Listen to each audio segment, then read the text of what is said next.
5, 4, 3, 2, 1, go. Yay! Time to do a thing. So, starting off is the hardest boss in the game. Stationary targets. Already failed it. Nice. Hard boss.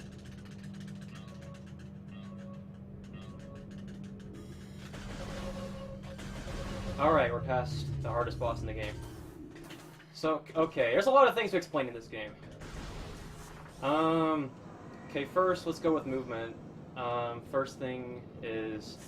the main way of getting around this game is scan dashes. Like, doing that as a scan dash. Basically, the idea is you lock on something in scan visor, and you let go of it, and you let go of the lock after dashing, and you basically just go flying sideways. And that's the main way of getting around in this game.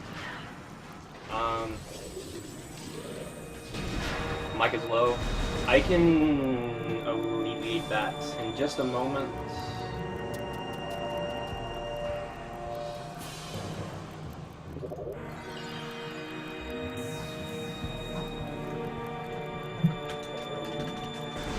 Yeah.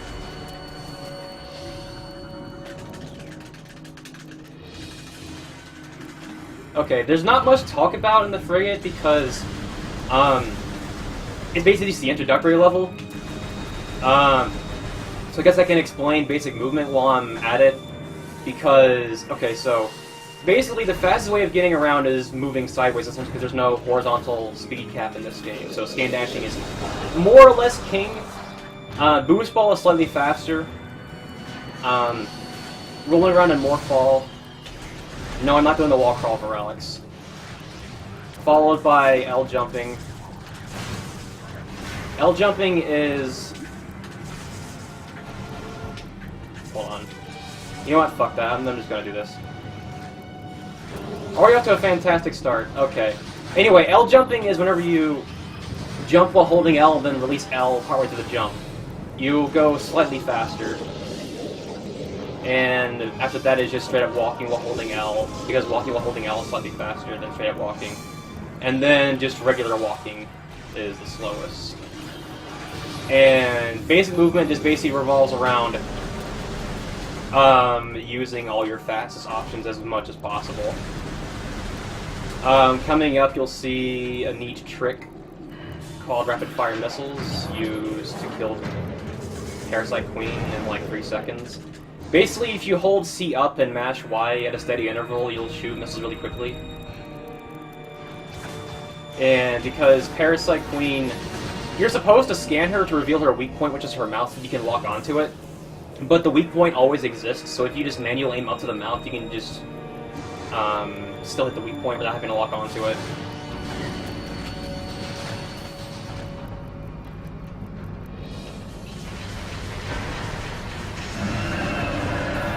Up a bit. That's a boss. But yeah, I apologize to those who are familiar with this game that I'm not going to be doing the wall crawl because I am not confident enough in doing a reset heavy trick in a marathon run. Basically, wall crawling means out of bounds movement. There was an out of bounds that was recently discovered like 2 months ago or so that's useful in real-time runs that saves like 30 plus seconds. But during the escape, you basically just walk, go out of bounds during the escape, and you walk out of bounds to save 30 seconds. But I'm not doing that because it's really, really hard. So I'm just going to do the inbounds way. I apologize. But I want to actually, you know, finish my run.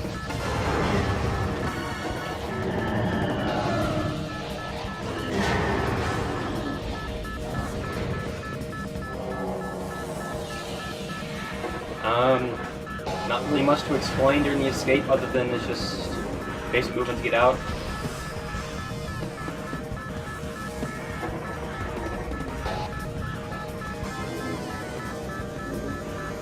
I'll have lots to talk about once I actually get out of the frigate and start doing like important skips and whatnot. But for now, there's not much to talk about because it's a tutorial level and I have none of my upgrades, so yeah, just not much to talk about.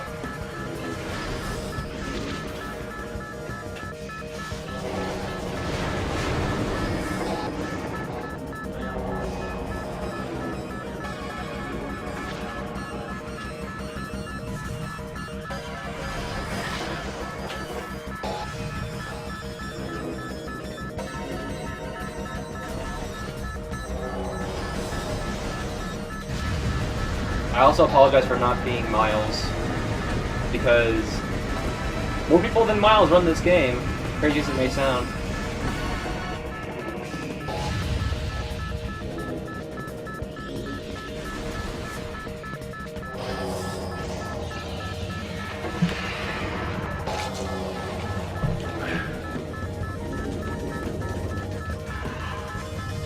Hi, Ridley.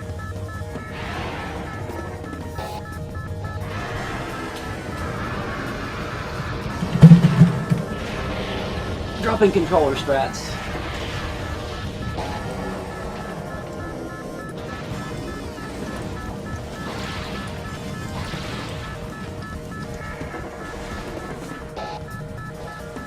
Yeah! Miles is the world record holder. He runs Prime 1 and 2, and he's really, really good.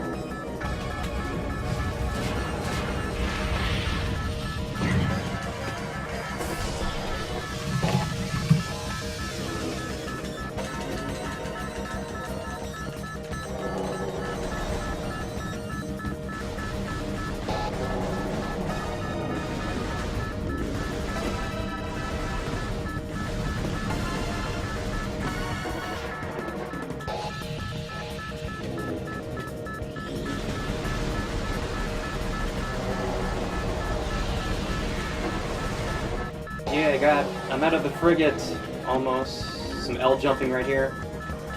Slightly faster than straight up walking. You don't really see L jumping very much. You see it a little bit at the beginning of the run, but pretty much after you get space jump, you stop using it. You use it a few more times after that, though. But it's pretty much only used on the frigate. Speaking of space jump, you get that literally instantly. Well, Miles and T3 are tied for the record in 100%. T3 has a record in any percent. I'm talking about like the category that I'm running. T3 and Miles have a tied record for 100%.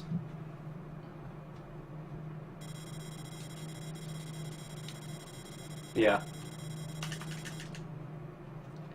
So yeah, one of the neat things about scan dashing is that you use it to get space jump literally instantly.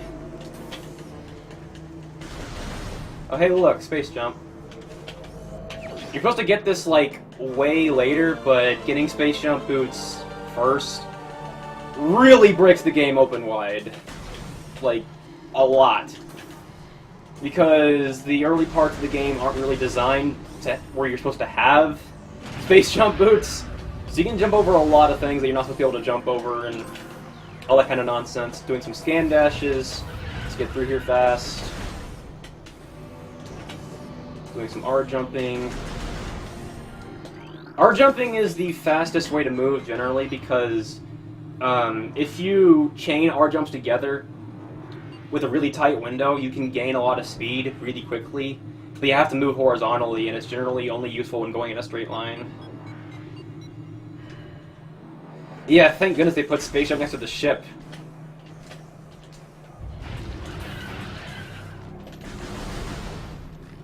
Here's one of the main benefits of getting space jump first.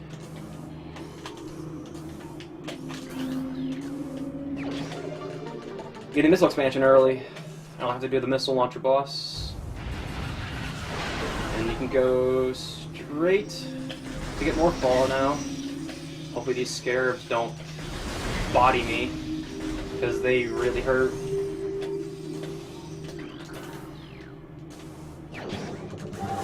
Scan dash over the fight trigger, so you just get straight to morph ball. And you can actually scan dash back to avoid the fight trigger, but it's faster to roll into the fight trigger. Because Metroid Prime is optimized by in-game time, so runners do optimizations that save in-game time at the cost of real time. Such as letting some cutscenes play out intentionally. And yeah, because we basically skipped the fight after starting it, this music just keeps playing. And no, you don't get 100% scans and 100%, because that would be boring, to put it bluntly. You open the map there because this door just opens faster. I don't really know why it works, but the door just opens. Yeah, I got the bunny hop! It's a run, I got the bunny hop.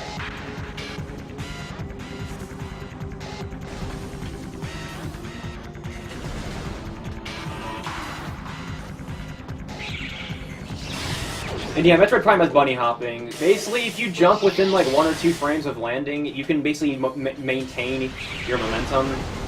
Or possibly even gain momentum if you R-jump while doing it. It's pretty crazy what you can get with bunny hop chaining in this game.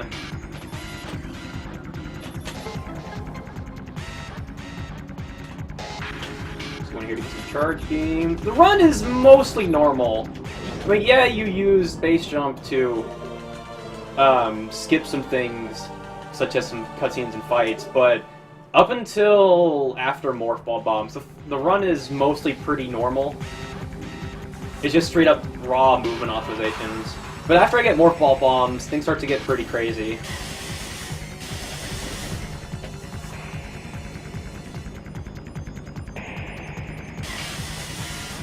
What the? Shooting doors is hard. You'll see a lot of that in this run, just me missing doors.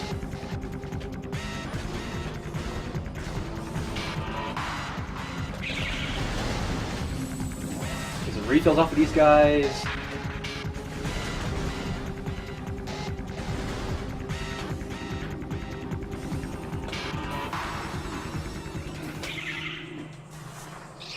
Pause here for a moment to let a load finish.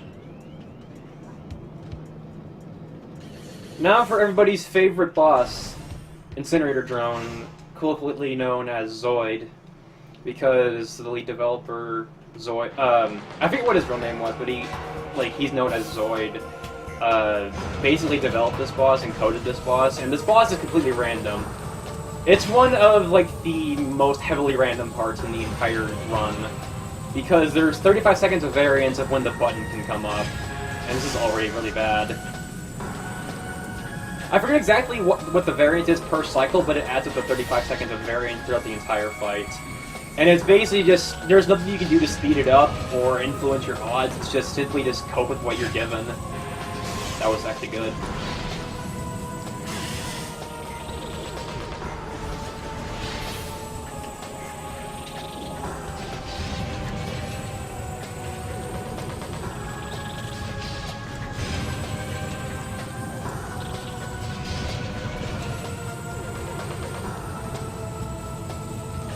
This is really bad.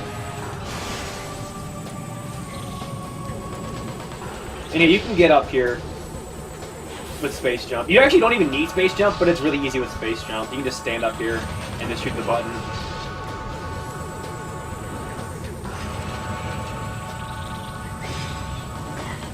This is really bad. Basically, if the music loops, it's bad, and the music looped like 5 seconds ago.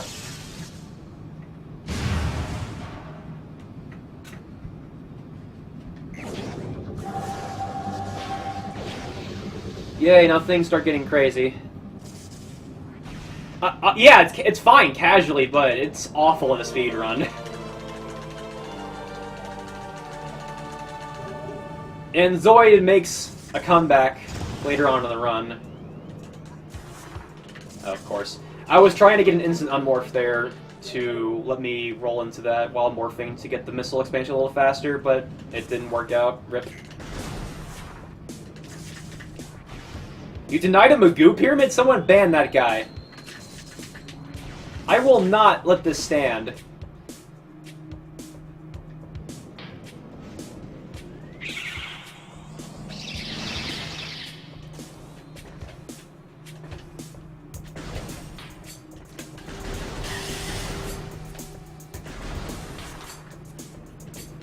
Okay, so I hope you guys don't mind me being a dirty cheater, but this run's getting boring, so I'm gonna go out of bounds and have some fun.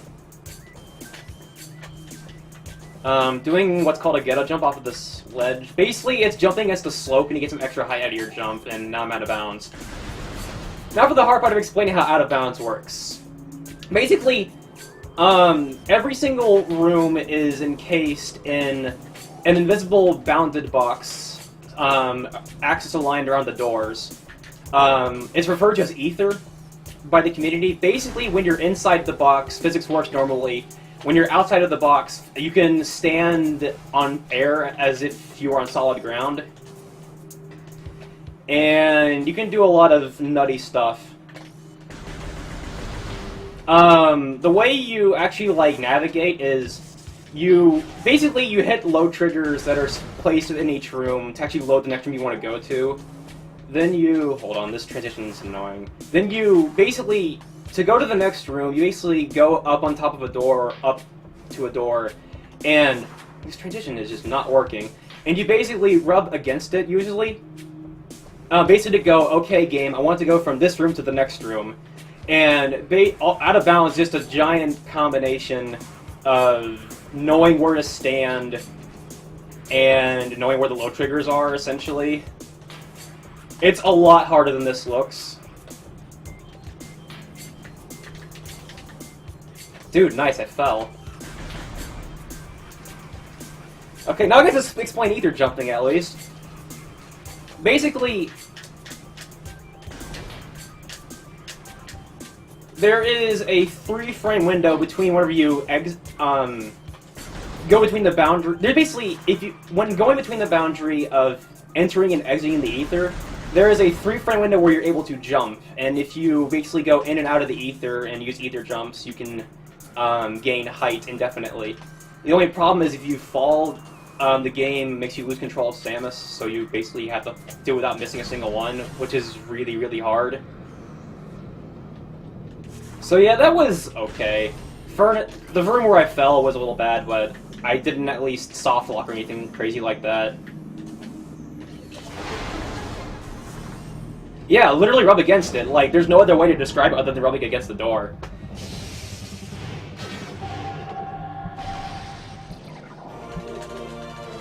So yeah, now I have Ice Beam, which is...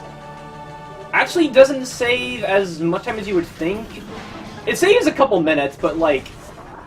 it's really convenient. It saves time because it makes for very convenient route optimizations later on in the run. It doesn't really save time immediately right now. It saves time much later by not having to backtrack through Chozo Ruins later on to get it.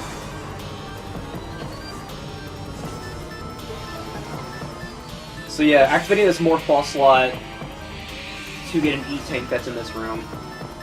It's 100%, so we have to get every single item, so getting an E-Tank that's in this room. Chozo Ghosts, 4 fully charged shots will kill them, and basically you just... you can manipulate them by shooting them as they're running so that they stay visible, so it's just hit him with a charge shot while he's running away, then hit him 2 more times and you're good. And then it's just hope he don't get hit.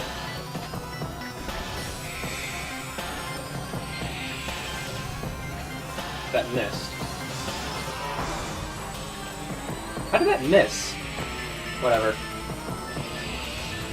Chozo Ghosts are jerks, you'll learn that. Anyway, overlapping these cutscenes saves mostly real time. It saves a bit of in-game time because it warps us to where we want to be, which is in front of the statue. What that did was that it just overlapped the cutscenes. It overlapped the cutscene of moving the Morph Ball slot and the cutscene of the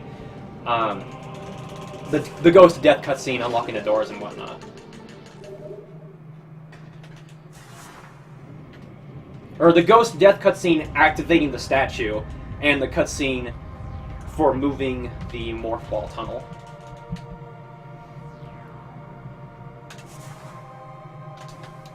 Got an E-Tank. Yeah, I never liked Chozo Ghosts as a kid. They were just super spooky.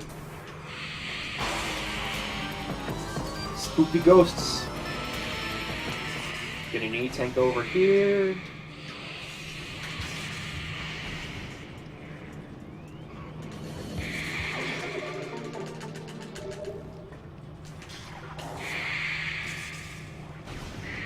Get the camera cooperated. Manipulate for an instant unmorph right here.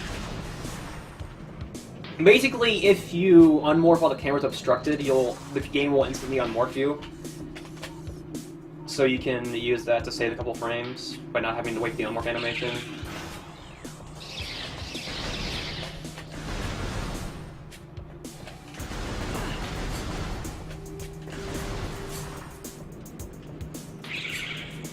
Going back through to get to Flagra, because it's our next destination. Getting this missile tank up here.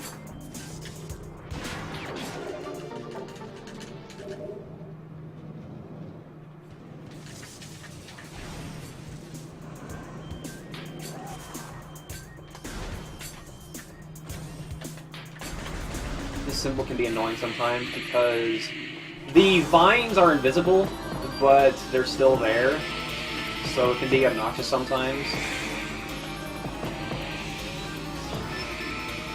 You can actually get past this gate without scanning the sigils, but it's faster if you're in the room layer with the Chozo Ghost, because basically it's faster to just, you can bomb jump over the gate, and it's faster to do that only if you are not in the layer with the Chozo Ghosts, because there's some War Wasp hides that you can jump onto, which lets you climb the room really quickly. But in 100%, you're in the Chozo Ghost layer, so it's slightly faster to just scan the sigils and open the gate. Time for nap time, guys. Like, literally, just take like a good minute or so nap, because this fight is like 90% cutscenes. Oh hey, already cutscenes that I can't skip.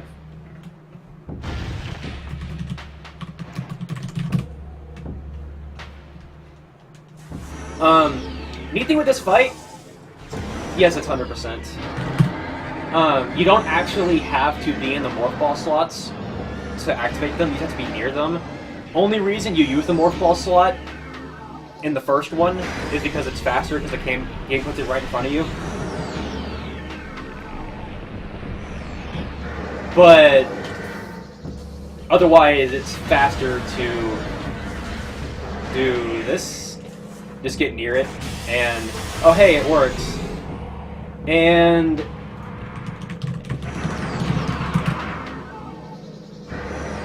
the fight gets pretty glitchy when you kill it when he's not knocked down. When you kill a slot when he's not knocked down.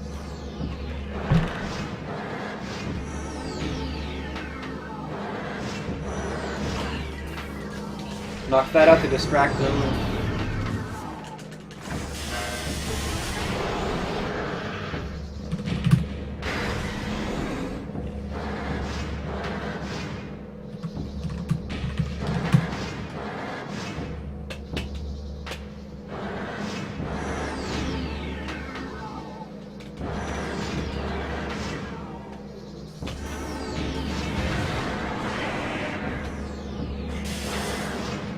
Flagra, you're a jerk.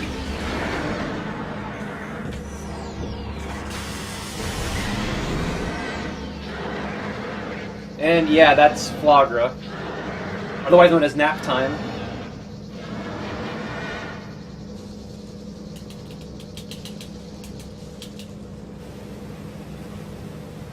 Normally at any percent after this fight, you would use a glitch to get back up here to immediately get the artifact of Wild.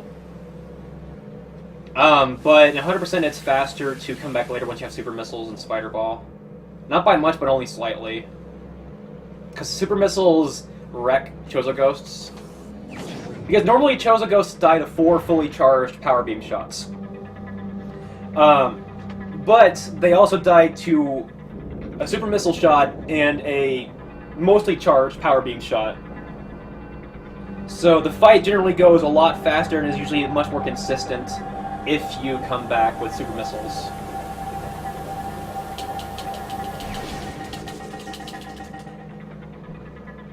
Someone timeout or ban Shasta. He misspelled Flagra. That is not allowed here.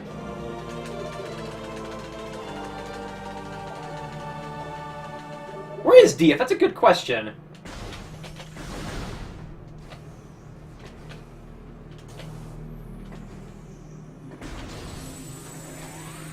Go up these boxes to get some refills.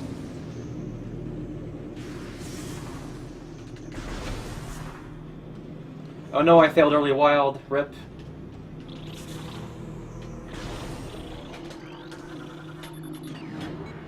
Off to Magmore. We won't be in Chosen Ruins for a while. We come back later for cleanup, otherwise we're basically done with Chosen Ruins for now. We only come back for cleanup of everything that we haven't gotten yet.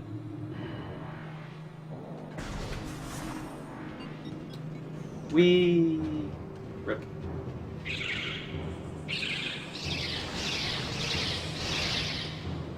Hope I don't get bodied by Triclopses.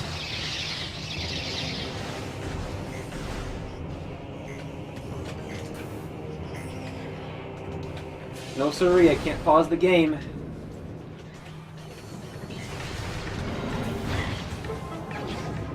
You know we're supposed to have super missiles and X-ray visor to find this artifact, but you can actually break it with just 2 regular missiles.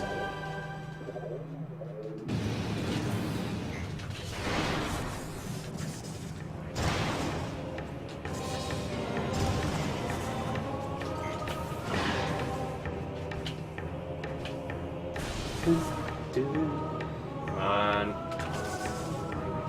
Good enough. That Triclops loves to just beat you. I also recently learned that charged shots will break that. I originally thought it was only a missile, and I learned like 2 months ago that charge beam shots can break it.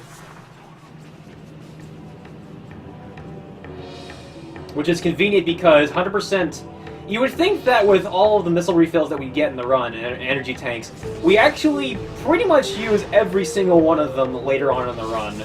Every single missile tank and energy tank gets used to their fullest in this run. So, it's a little easy peasy at first, but it actually becomes quite... not really stressful, but really tense later on. Because managing your missile count and your power bomb count and your energy count is kind of important. Especially energy later on. But missiles are... oh boy, this happens. Camera got stuck. I love when that happens. The camera got stuck. Jesus Christ. This game sometimes... this hasn't happened in a long time.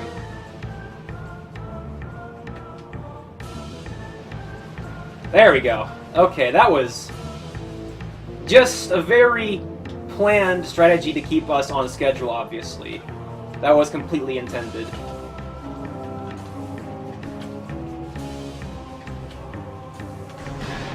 Fun fact, puffers do more damage to you if you shoot them while you're near them versus running into them for some reason.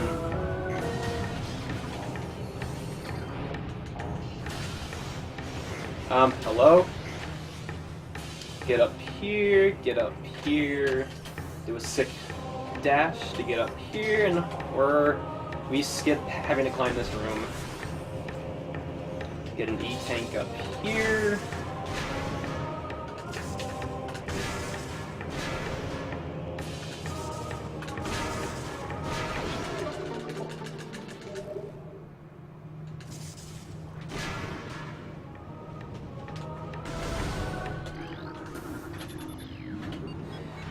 Off to Phendrana, yay.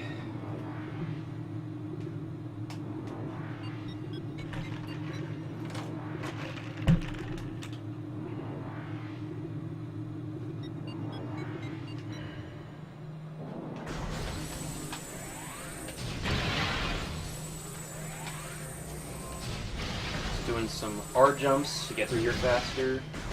This is one of the few times where it's faster to let the cutscene play out because the game will move you slightly forward into Phendrana drifts if you let the cutscene play out. If you simply skip it, you'll be back at the door.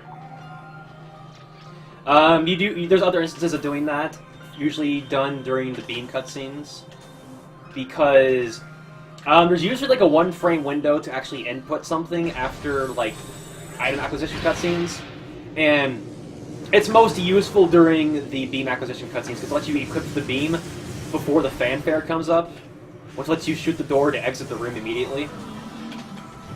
I did it during Ice Beam, but I kind of forgot to mention it. Whoops. You'll see me do it again after getting Wave Beam.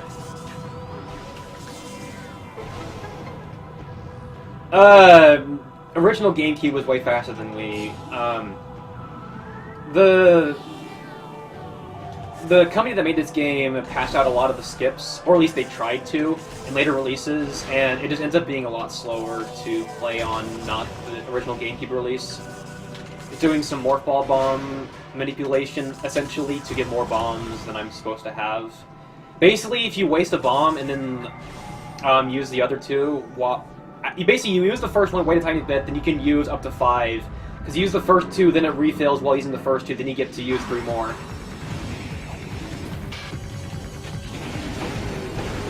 Stuck on boxes, yay. Come on, jerk.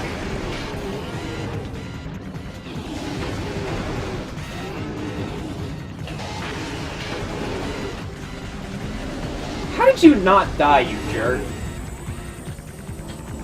I'm manipulating the adult Chigoth boss by standing in a certain spot. It makes it run out and try to bite me, which puts it where I want it to be. If you drop Morph Ball bombs on Chigoth while it's breathing, it does like triple damage, and the boss just kind of dies. Letting these cutscenes play out is also useful because it lets the adult Chigoth's body disappear and get out of the way. But you can see I equipped Wave Beam before the fanfare started, just barely.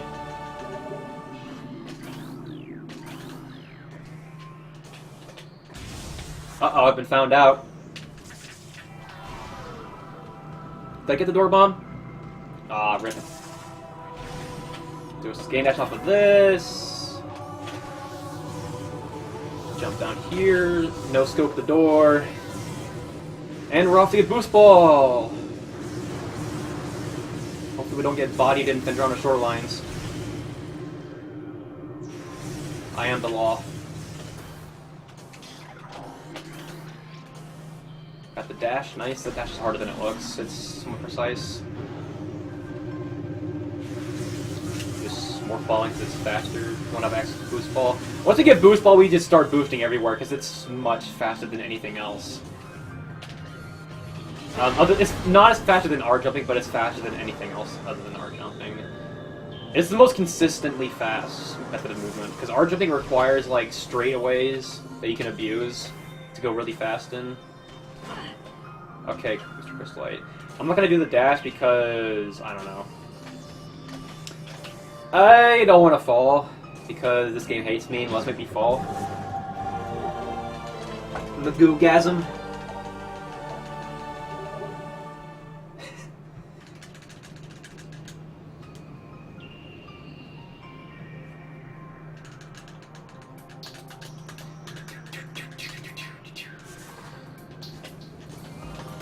Here's the part where I inevitably regret getting the safety E-tank.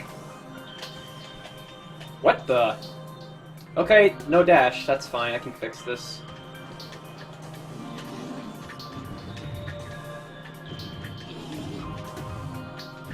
There we go. That was weird. I didn't get a dash off the Crystallite. We going fast. Now we can really go fast.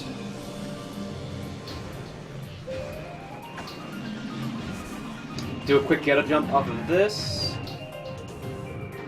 I said do a quick ghetto jump off of this. Come on. That ghetto jump's annoying sometimes. I don't know why it's called a ghetto jump, it just is. It would be better described as a slope jump. That's literally what it is. But I didn't make up the name, I just used the name. Hello? Come on, there we go.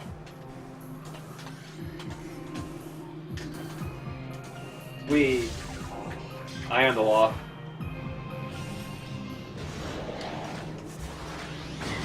Why did I unmorph? Whatever. Like, it's some archaic term that goes back to when the trick was discovered, I guess you want to call it.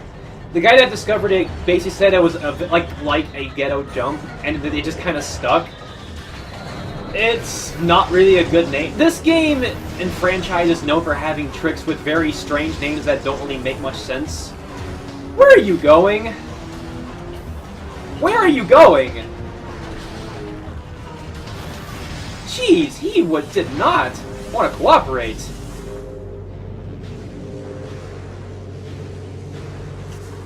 All you really need is just a copy of the game and a GameCube.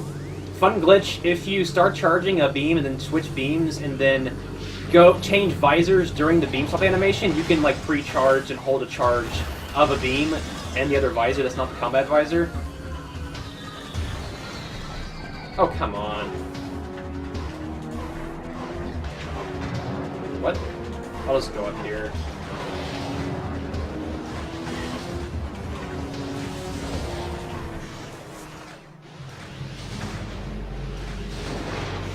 The most recommended version to run on is the original 0-00 release. You can figure out if your disc is 000 by looking on the back. It's a little series of numbers at the end of the serial code. If it's 0-00, you have the good version, otherwise you have a patched version. He's doing some scan dashes and ghetto jumps to get up to the top of this room. You have to kill these two guys to make the room unlock. If you don't kill the two at the top, the room at the door at the bottom stays locked forever, and I need to go back down there to get a missile expansion.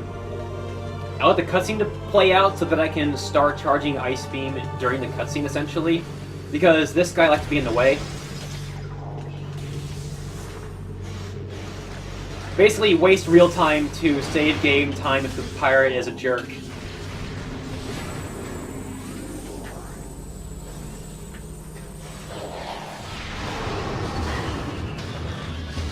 Come on, that turret just bodied me, jeez.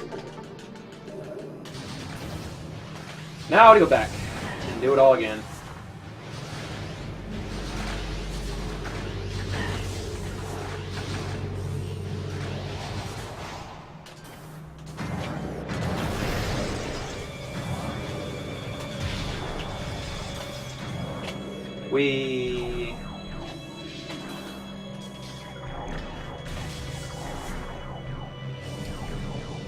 Coming up is getting the Artifact of Elder a lot earlier than you're supposed to. Hello? Come on. Actually, let me explain this first. In this room, anyone who's played this game will probably remember this big, somewhat, like, intense flying pirate fight that takes, like, 5 minutes to do. Well, the thing is, the trigger is, like, in front of the door, so if you jump, like, right where the door is, up and behind you, you can just jump over the trigger, so the fight never starts. So, yeah, that saves, like, 2 or 3 minutes just by jumping over a fight trigger that was placed a bit too far ahead of the door. It's really silly, but what? Just how it is. But yeah, the barrier to block, like the barrier is supposed to keep you so that you can't like shoot those explosives by the tower. But the thing is, they're not quite high enough. So if you get on top of those boxes and lean the camera down, or point the camera down, and then time it just right, you can just shoot the boxes and get Elder really early.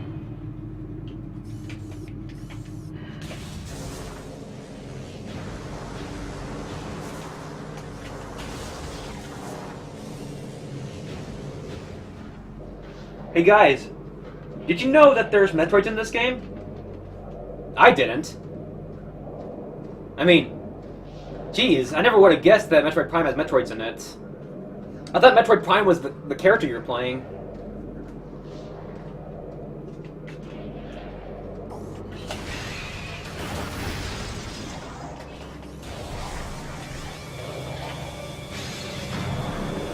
Shout out to Edward. Yay, I didn't mess that up.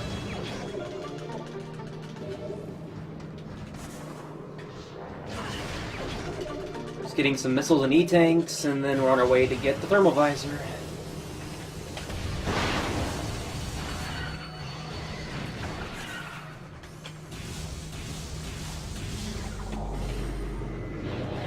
If you stand on this fence, you can scan the faraway points. Whoa. Almost went a bit too far.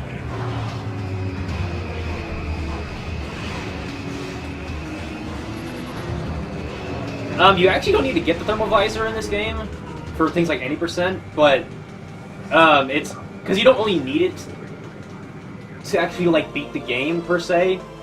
But it makes the fight for Metroid Prime considerably easier, so you get it anyway. I mean, you get it in 100% because it's 100% you have to get everything anyway. But you don't actually really need to get it. But you get it anyway, 90%.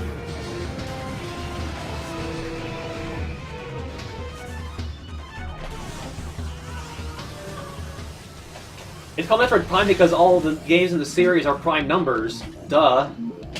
Metroid Prime 1, Metroid Prime 2, Metroid Prime 3.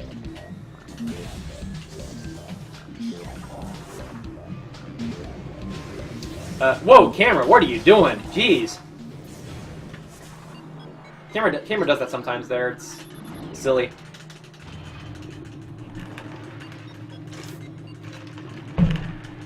Right now we're making a quick detour to get the plasma beam. This is like the only like actual detour in the route. If it weren't for plasma beam, this run is basically like a gigantic circle almost, and it just flows really well because everything flows right to the next part of the run. And this is like the only part that's like actually like a detour, which is kind of sad, but at the same time it can't be helped, so just gotta deal with it. Okay, that's not what I wanted to do, but we'll make it work.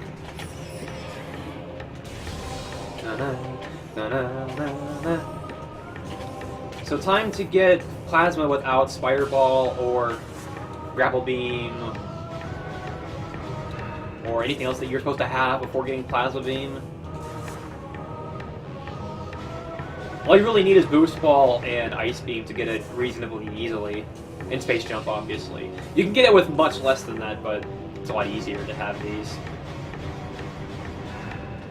Because you can just basically jump onto the spinners and just go through it normally. Oh yes, Hunter is the most prime numbers. Yeah, I'm a dirty cheater, Diego, I'm sorry. Love a hamburger wave beam. Doing a quick ghetto jump to get on top of the spider ball track, and then just simply jumping to the door. I'm not doing the rodeo jump, guys, I'm sorry.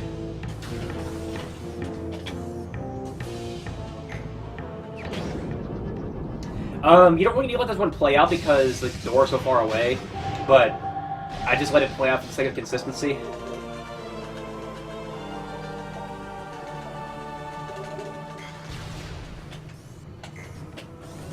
What am I... What? Okay.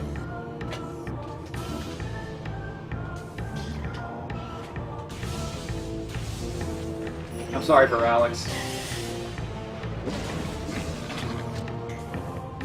There we go.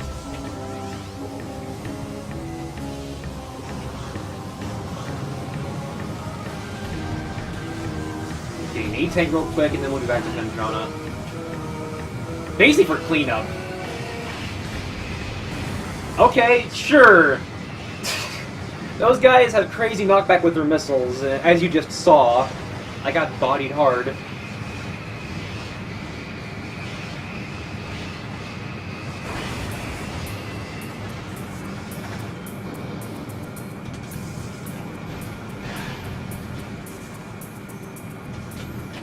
What's a Samus? Rip the frame perfect morph.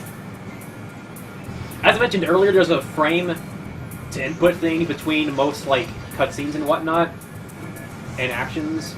So there's a frame between scanning that and the cutscene beginning where you can press X to morph, which saves like a second or so. Rip. Yeah, this is the only time you will hear the puzzle music, I think. Wait, no, it's played again during the Power Bombs maze, so you'll hear it one more time.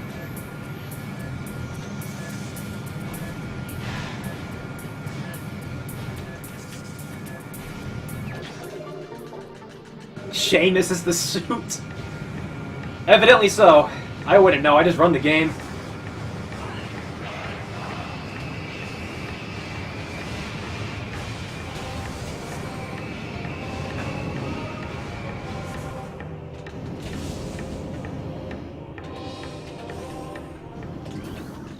trick.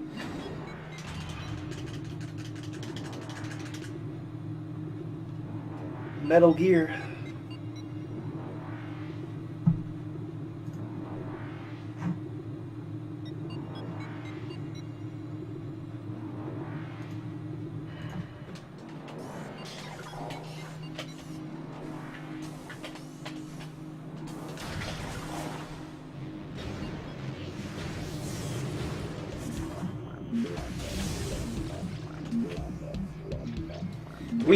Okay, I jumped a tad bit too late and hit the bridge instead. Good thing I didn't fall off.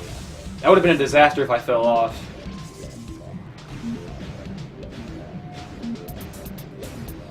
Here's upcoming one of my favorite parts of the run after this room.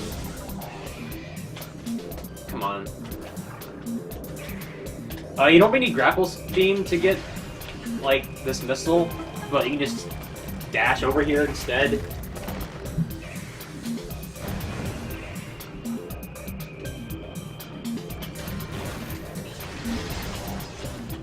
Oh, boy, I fell in, like, the worst spot possible. I think I can use a ghetto jump to get back up, because ghetto jumps underwater are, like, extremely overbroken. Like, an underwater ghetto jump gets you more height than a jump plus space jump outside of water, if you get a really good one. You have to do it, like, just the right angle and timing to get particularly a lot of height. But it's generally pretty easy to do once you get the feel for the timing of a ghetto jump. Taking it easy here because this room is really obnoxious.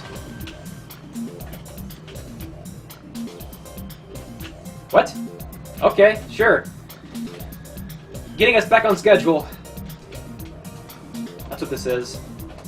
Just deliberately whiffing tricks to get us back on schedule.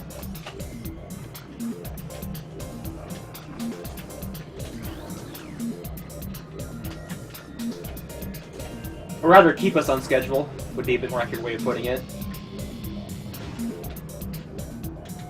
Ah!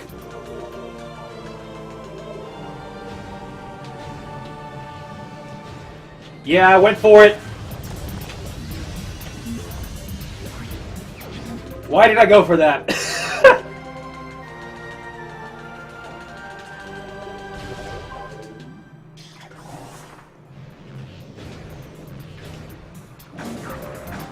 Ow. That Gel Zap can do a lot of damage for some reason. I've had him do like 4 E-tanks of damage to me before, just by touching him. I didn't fall on Fendrana's edge, it's a miracle! Rip, no power bomb. Here's the part where I start praying for power bomb drop. That was my first chance of 5 to get one. But first I had to get this stupid ghetto jump. It's an obnoxiously precise ghetto jump. Wasn't too hard though. Got a second try, not too bad. Jump down, get me the gravity suit.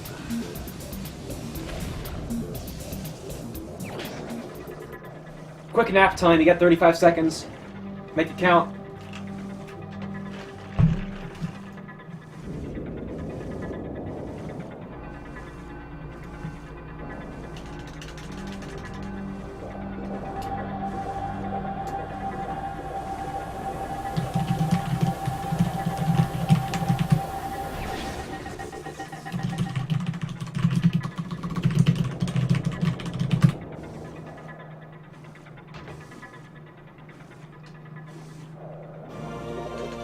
Why did I press start? Whatever. Just buffering the stream time. That's all this is.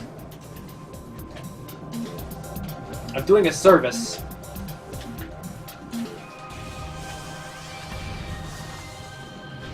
Alright, power nap's over. I'll start praying for power bomb drops because I really want one. Nope. 20% chance right there. Whiffed it. A 15 or so second time save is on the line here. I gotta get a power bomb. I have 3 more chances to get one. This guy has a 4.8% chance.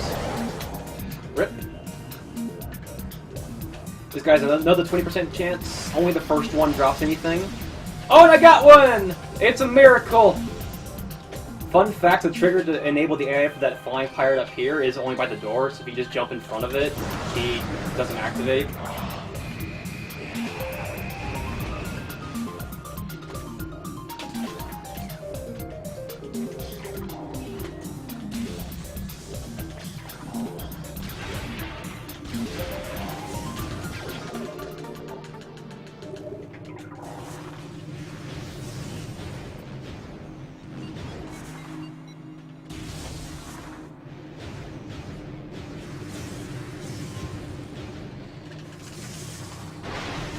Got a quick missile refill here.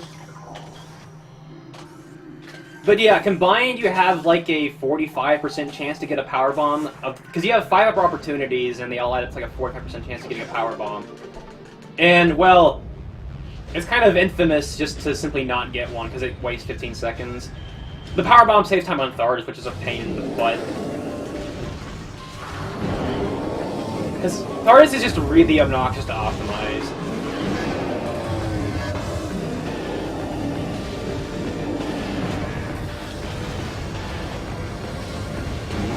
Got one snipe.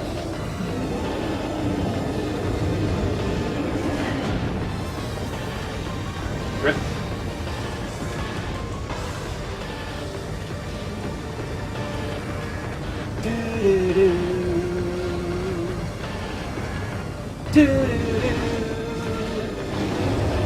But yeah, it takes a fully charged plasma shot and a missile to break his rocks. And for each, before it becomes visible and also after it becomes visible. So it takes a total of 2 fully charged shots and 2 missiles to break each rock. And okay, that was unexpected. And well, you can do this a lot faster by like sniping all of his rocks while he's rolling around. Except it's really hard to do that. I've only gotten one of them so far.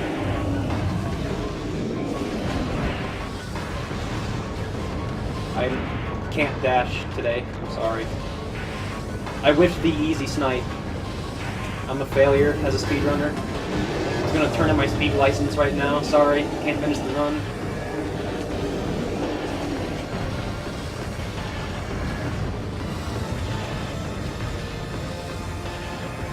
Actually, no, you skip Spider Ball entirely in 80%.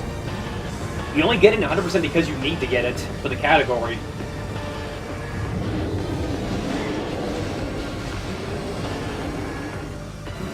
Artist could be a jerk. There we go.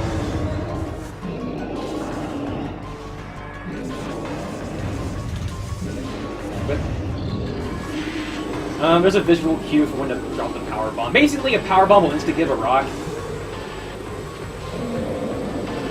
And it's best to use... You can either use the power bomb to insta-give the first 2 rocks, or to insta-give the last rock. And the last rock has double health, so it's generally a lot better to use it on the last rock instead of the first 2 rocks.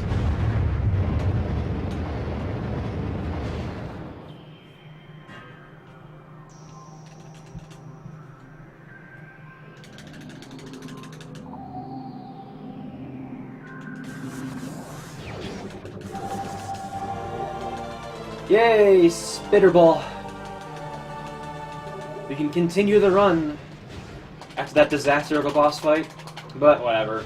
That's kind of normal for me anyway, because Thardus is really, really hard to optimize. That was basically average for me. Some quick refills right here while the door is unlocking.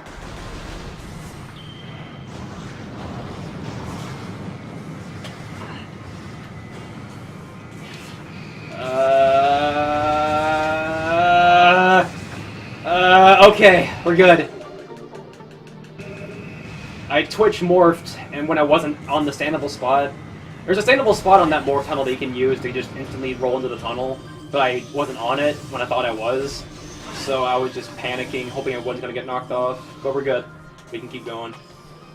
I can keep making sure that we don't get behind schedule.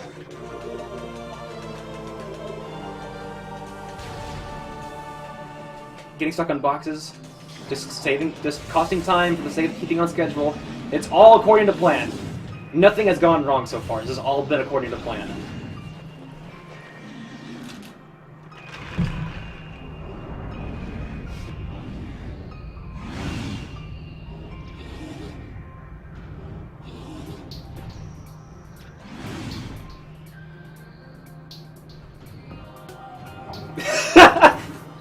No, we don't want to see more of your runs, Shaddix. Unless the chat wants to see more of their runs. I don't know, guys. Do you want to see more Shaddix runs? I don't know. Just more godly runs like Stick RPG 2? Like, that was just a stellar run.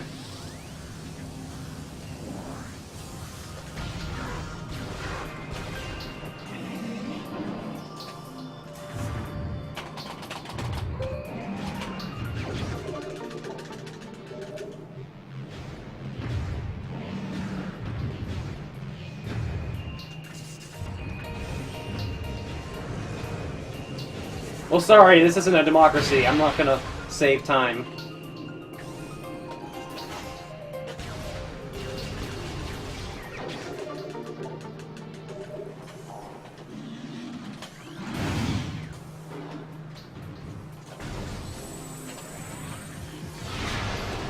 Come on. Do do do do do do do do do do do.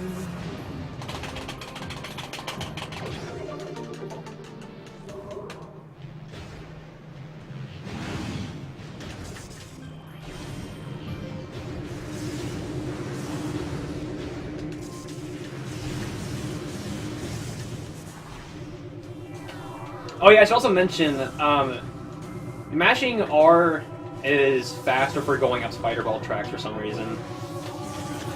I don't really know why, it just is. You see that like once or twice in the run for mashing R for spider ball.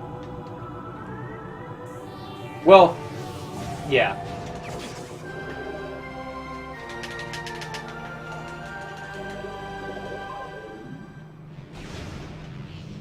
Yeah, man, I don't know if you didn't get it approved by your community. Oh, I missed the door bomb. What a shame. I placed the bomb as I boosted into that room in hopes of hitting the door as it closed so that it would be open on the way out. But I missed it. Again, according to plan.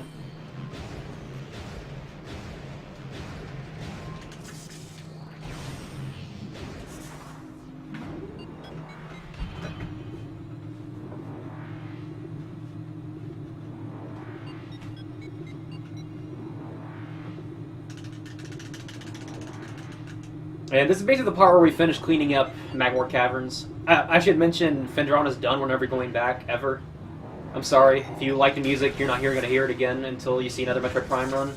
So, I apologize if you like the music. So on the outside we have Metroid Magmore Caverns music now, so that's something.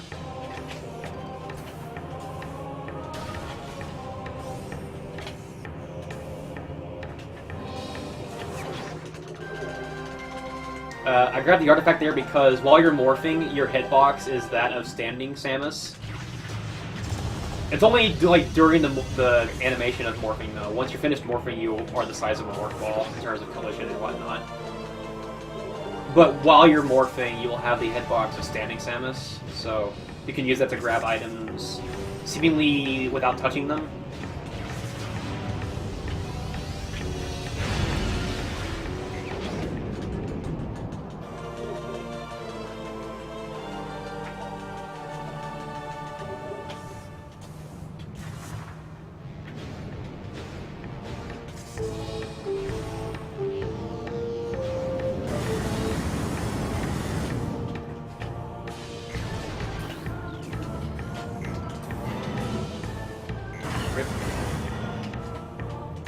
We need some more fall, just jump up here.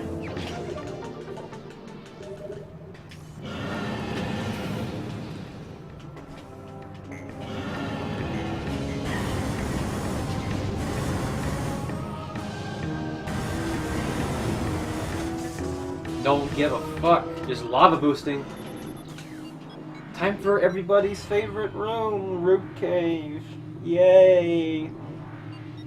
If this goes well, it'll be a miracle.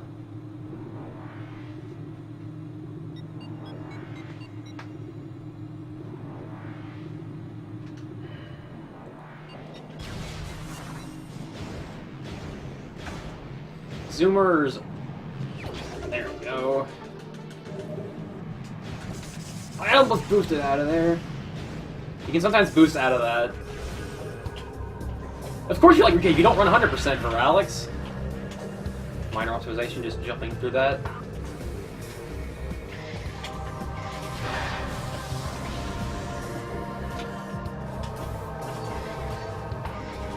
Kill the gamer for a powerbomb refill. It's a guaranteed drop for the first one you kill in this room.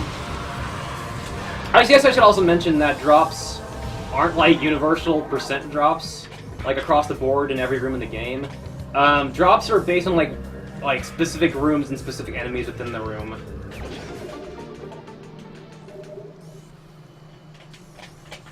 Just gonna play it safe. Oh, that dropped the power bomb. Okay. I don't need it. I don't need it. I don't need it.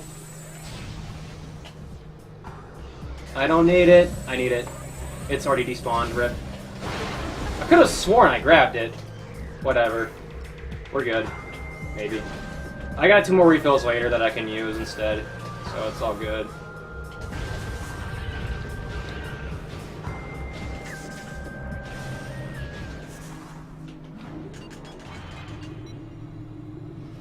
Although I am desperately low on power bombs, though. I hope a Chozo Ghost gives me one. I tend to want to be at 1 or even 2, ideally, here. But I'm at 0, so I'll have to improvise some things, possibly. I might forego the second wall crawl, just so that I can get powerbomb refills, but we'll see.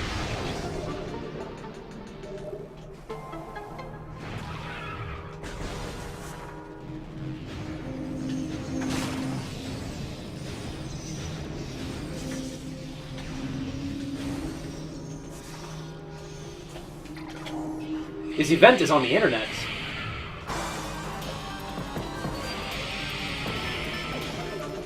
Yeah, you can just ignore the half pipe by just jumping on a branch. Stand out over the door, you get hit by ghosts and lose time because the gun gets, like, staggered away.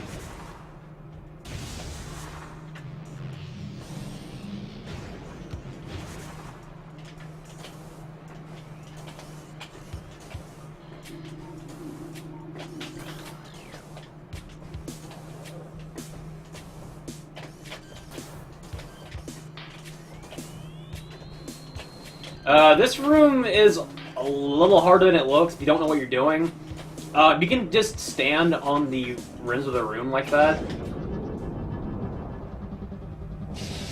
And those dashes are harder than they look. The first one's particularly hard, and yeah, I have Wave Buster now. Can I get this? Whee! Oh no! It was almost perfect. I had it and I whiffed it. What are you talking about? I hate Metroid. Why would I like Metroid? Such a terrible game.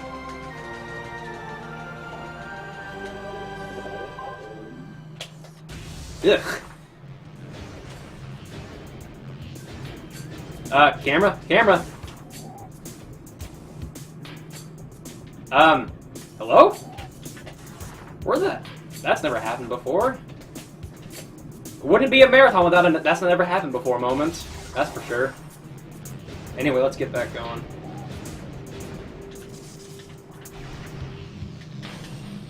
Oh no, I failed the hole-in-one.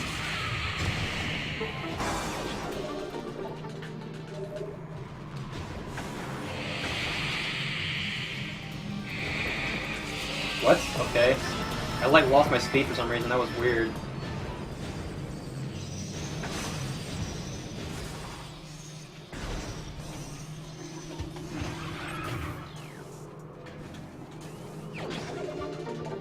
Yeah, I'm just gonna do... I'm not gonna... As much as I want to do the wall crawl after getting Artifact of Wild, I'm really low on power bombs, so for the sake of the marathon, I'm just going to do it inbounds. I'll explain where the wall crawl would be as I go past it, but I'm not going to do it because I would rather be good on power bombs.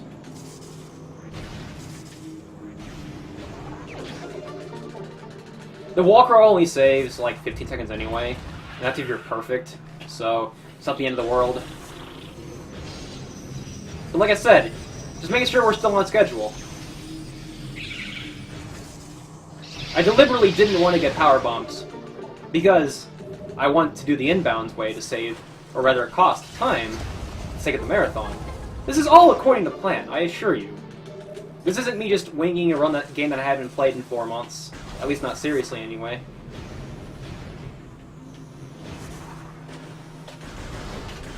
Totally not the case here. I'm just doing a service to the marathon, guys. Oh, whoops, I skipped the cutscene too fast. You can manipulate the pistons in the next room, you can manipulate their cycles by letting the cutscene play out.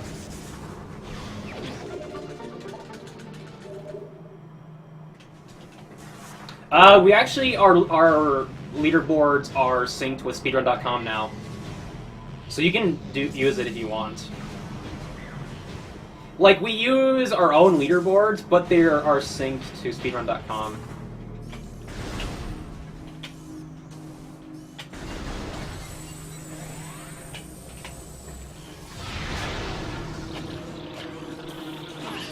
I have another fun room because of war wasps being jerks.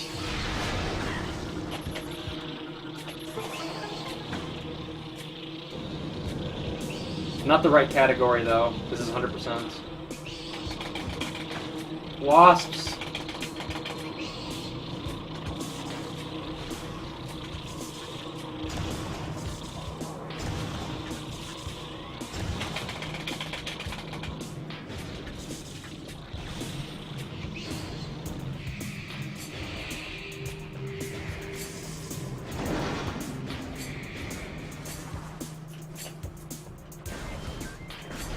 It's because Metroid Prime was by in-game time, and so speedrun.com has the in-game time listed with the seconds appended as zeros because we don't know the exact seconds when we use in-game time, because Metroid Prime truncates seconds at the end of the game, so yeah, rip. Good guess. I need a super. Okay, I'll just juggle you.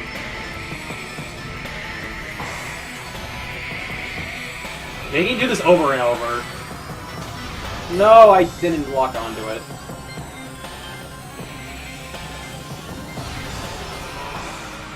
Rip. Missed the overlap. No! If you are where the artifact spawns before the cutscene starts, you'll kind of overlap the cutscenes and save some real time.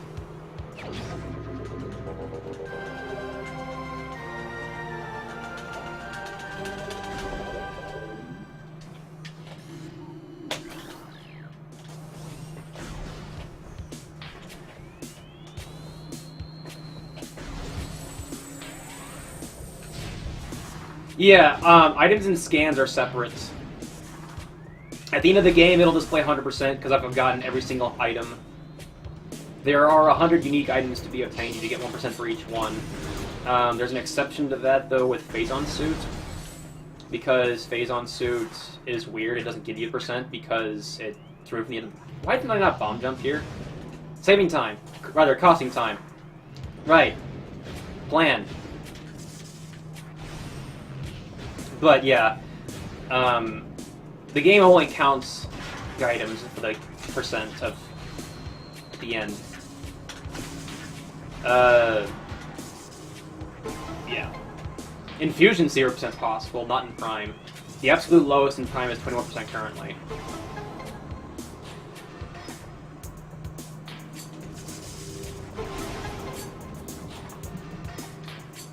Yes they do, Raymu. The only exception is phase on suit. Every single item gives you 1% except for phase on suit.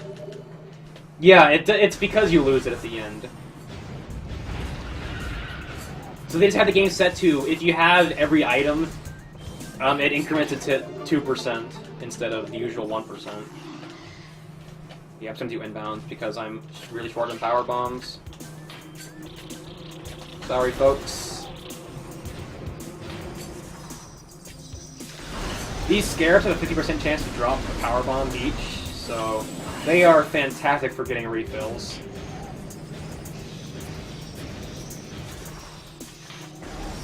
Dark Devastation, no one likes a liar.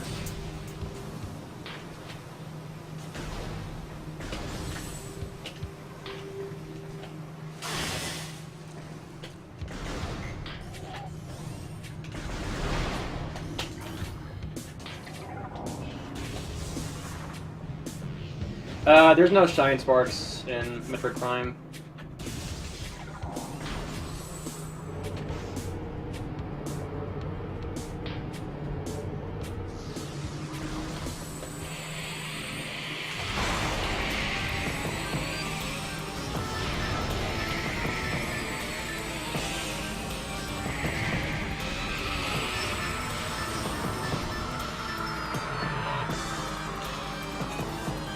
I think I got it.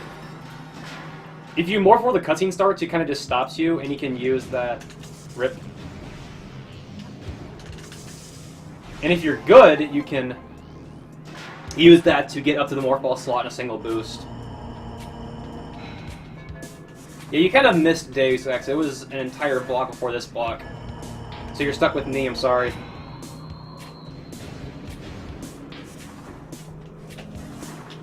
Rip.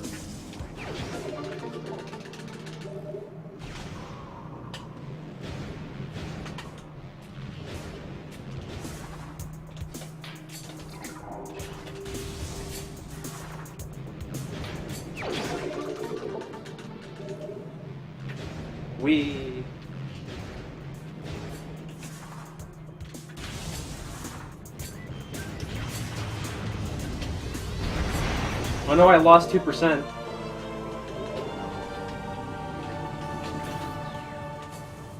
Or is it 3?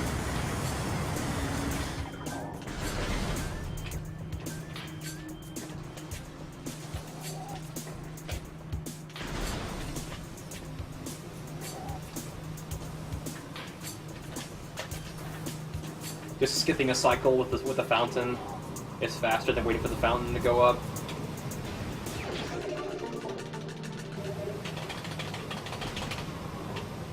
It's not even skipping a cycle, it's skipping the fountain entirely. What am I talking about?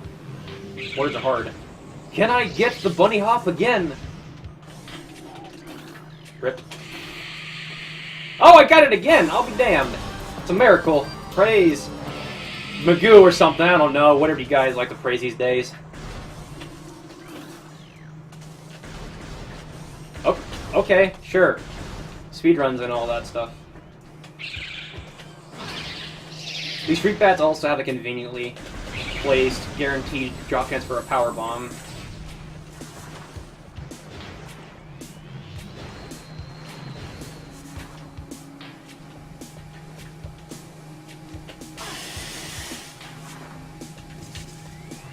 Oh, come on.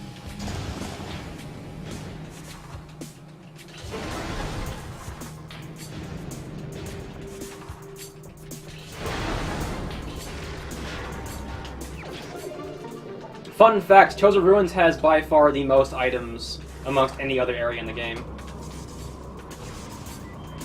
I forget the exact count, but it has by far the most items of any other area in the game.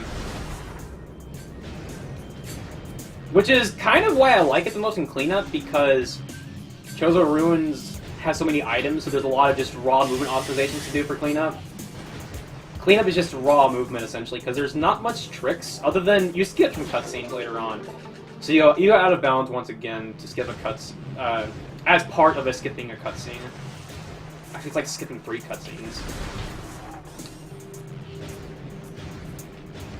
So you'll see it actually right now.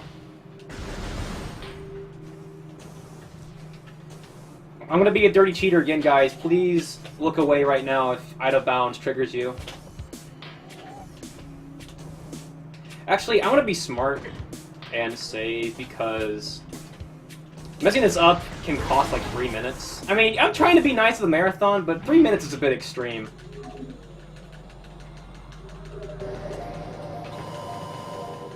If inbounds triggers you, Chops, then you have come to the right place.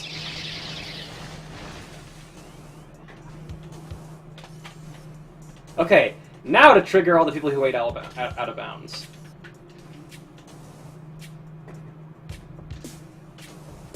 This ghetto jump is really awful, by the way, because it's annoyingly precise. There we go.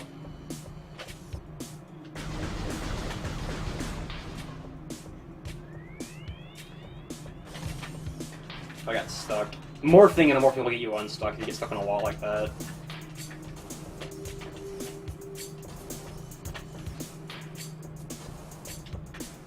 Hello?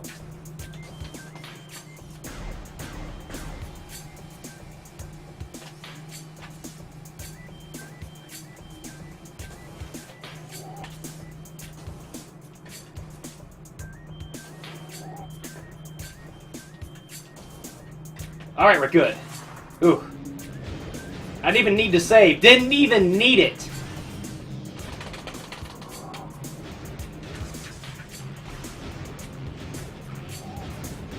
But yeah, that saves like 6 seconds of game time.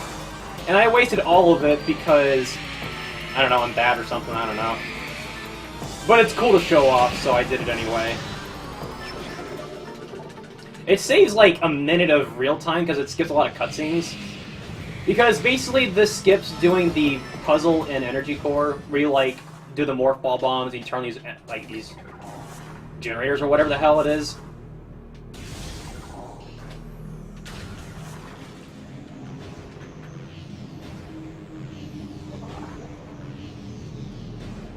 And doing that second out of bounds saves you from having to do that. Yay, I didn't mess up cross Y.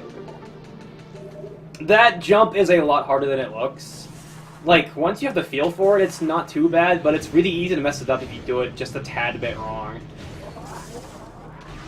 Because if you're a tad bit, like, off in your timing, you won't actually clip into that crevice there, so it's really not fun. But we got it.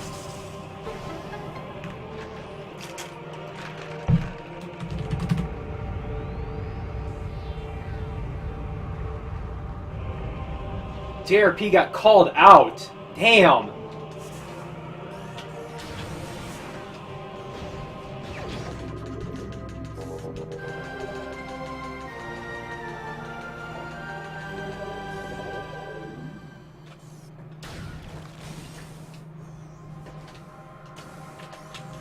We're basically done with Chozo Ruins now. I hope I didn't forget anything.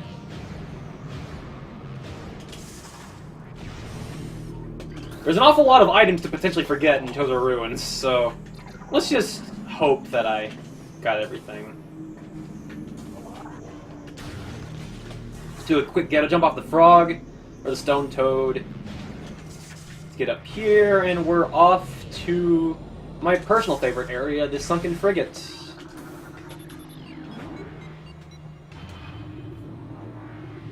We won't be there very long, but at least get to enjoy the music for 1 or 2 loops. I am most honored, Dark Devastation. Your follow is why I am doing this marathon run. Not anybody else, just specifically you. I wanted to make sure Dark Devastation Senpai noticed me. Dude, I got the door snipe! Man, this run is just slightly less awful now.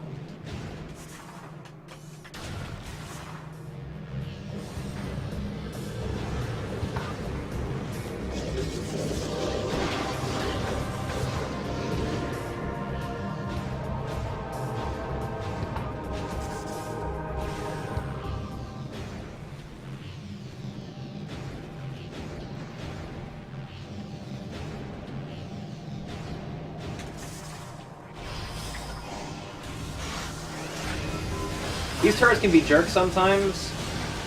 It's just a matter of shoot the door and hope you don't get knocked away from it. I got knocked away once, so whatever.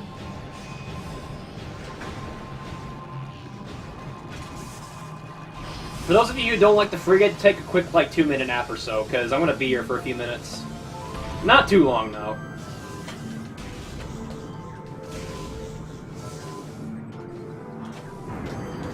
If you're next to this door, as you finish the last conduit, it opens during the cutscene, for some reason, which saves game time, obviously, because basically the game time only counts up when you have control of Samus, so things like cutscenes don't count towards game time. So, I really don't know why the door opens during the cutscene. It just does if you are next to it, like right next to it. If you are not next to it, it will not open during the cutscene, which is really weird, but whatever. You can get a jump up this wall to skip some... I said you can get a jump up this wall to skip some platforms. There we go. There's a standable spot right underneath this platform. Just blindly jumping backwards, hope I go where I want to. Good, I am.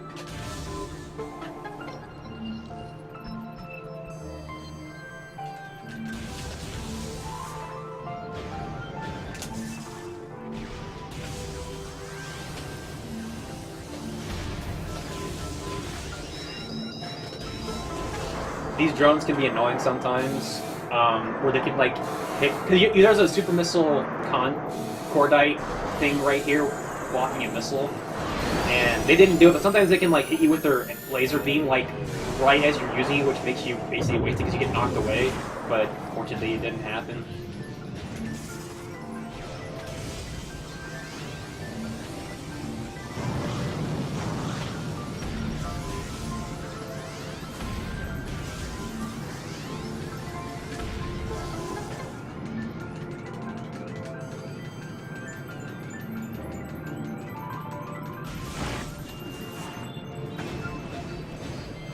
Please, this collision in these rooms are so awful. Hello? I can't jump, apparently.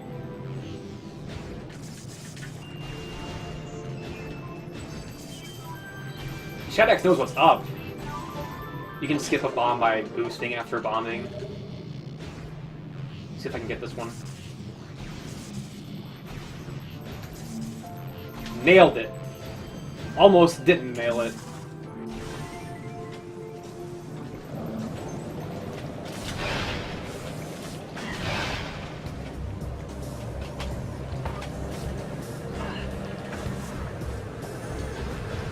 See if I can get this really hard optimization.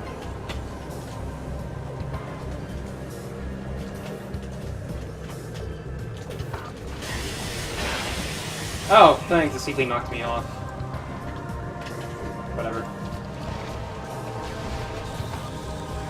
Whoa, that was scary.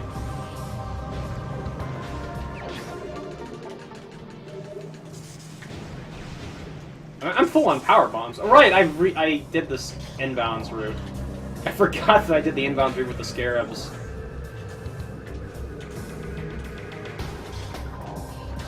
Everyone's favorite room other than Rip Cave. Let's go tunnel. The collision here is weird and can, like, kill your speed pretty easily.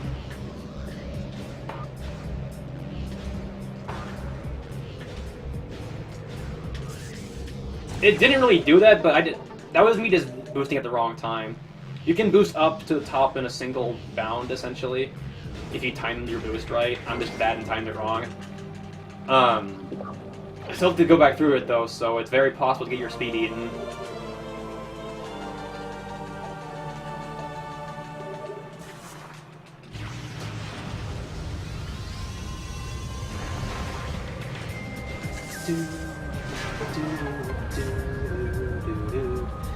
If I get a 15 square maze, I'm gonna cry for relics, just saying. Or less than 20, even. I'll explain what the maze is when I get to it.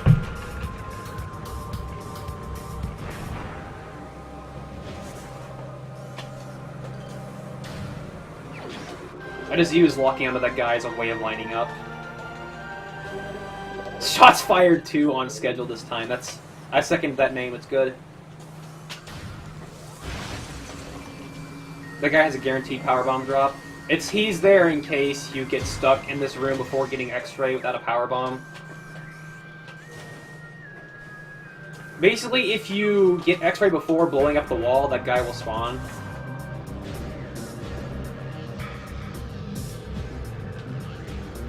Yeah, I didn't get life growth tunneled.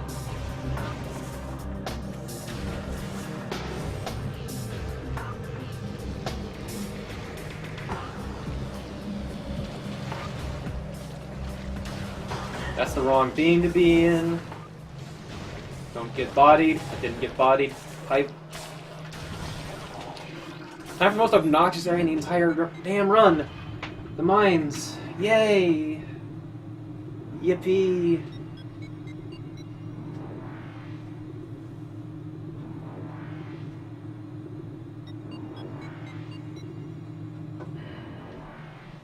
The mines is really hard too. Well, personally, I prefer the no donations thing, but that's just me. People are welcome to have other opinions. Skipping cutscenes is hard. I prefer when marathons are about the runs instead of the money. That's just my opinion. Just jump. Come on. Come on!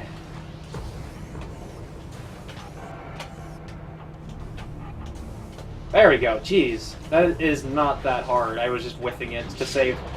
To make sure we're on schedule, of course. Everything that I do is for the sake of the schedule. Totally. I'm not just making up excuses, I swear.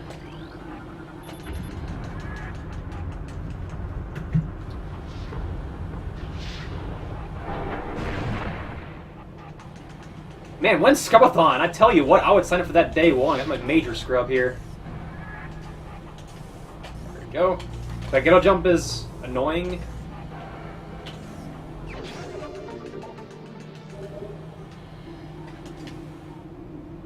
Oh, bad angle.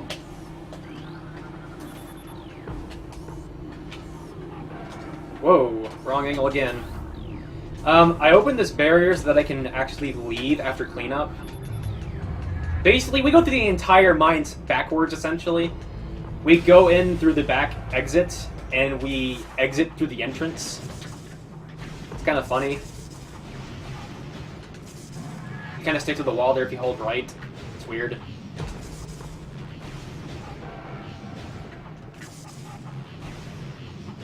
Whew.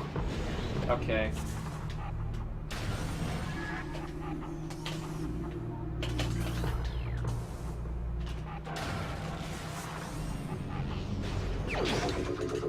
Yay, time for useless beam. I say useless because it's not used even at 100% if you're not bad. I might use it though because I'm bad and like to cheap out on some skips. Camera didn't cooperate, jerk.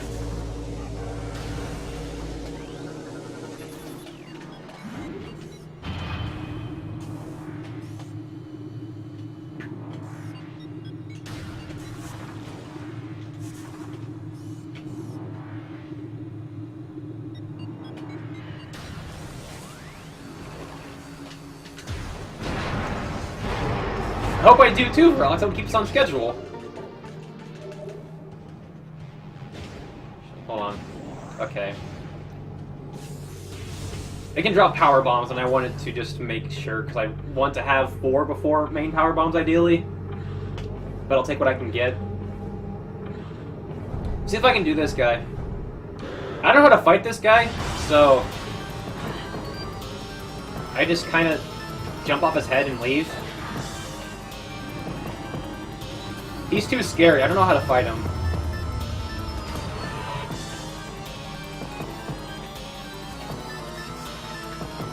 Fun fact, you can't powerbomb this grate before the cutscene starts. If you do, it won't break and you'll basically waste your powerbomb.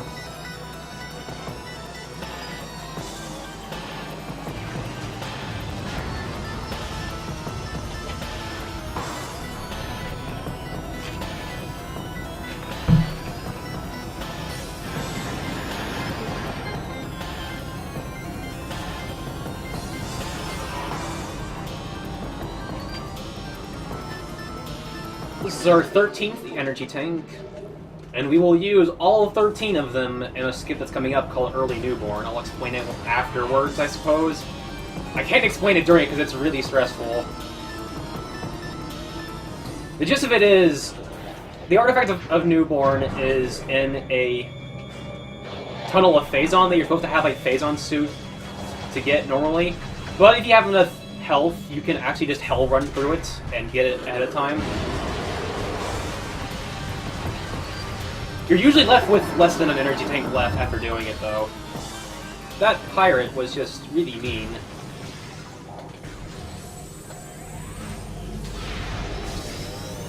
Time for Maze Finder. Can I do this right?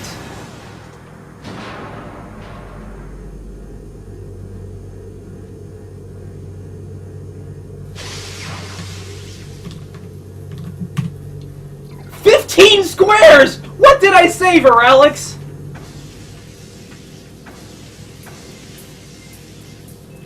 What did I fucking say? Okay. Basically, the maze can be anywhere between 15 and 55 squares long, odd numbers only, not counting 53.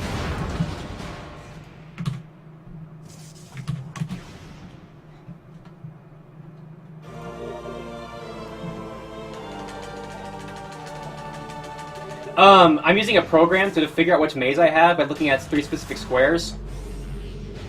And, well, I got the shortest one possible. There's only 2 55-square mazes possible.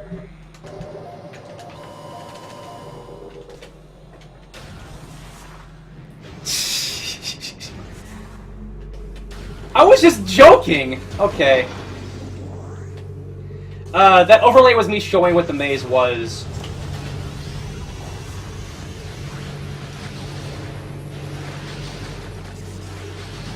I took a safety save because Early Newborn can kill me if I mess it up. Yes, really good RNG, sorry. The best possible RNG for that. The maze can be anywhere between 15 and 55 squares long. Odd numbers only, not counting 53. There are 300 possible mazes, and it's completely random which one you get. Gosh! I have never once gotten a 15-square maze in a run. That is a first for me. You are experiencing history right now, ladies and gentlemen.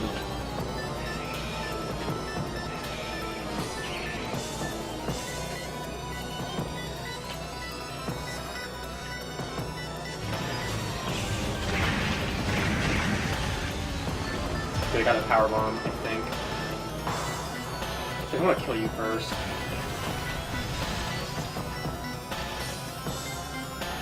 Okay, sure, let's just save time for the marathon. For the sake of the marathon.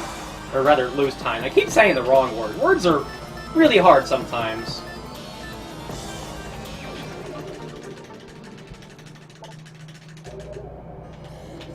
So yeah, sorry for the little kind of freak out there, but like... Okay, let's just... I don't know what that was. Please ignore that. That was just me padding out the runtime for the marathon.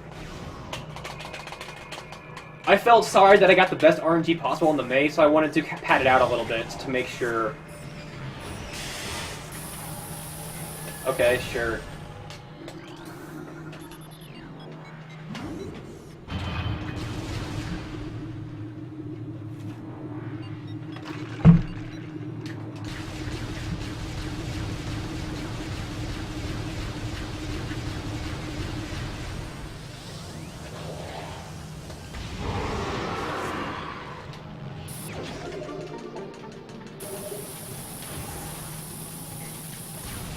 I do apologize if my freakout was loud. Like, that's just a first for me, and that's kind of cool to those who know what the hell how cool that is.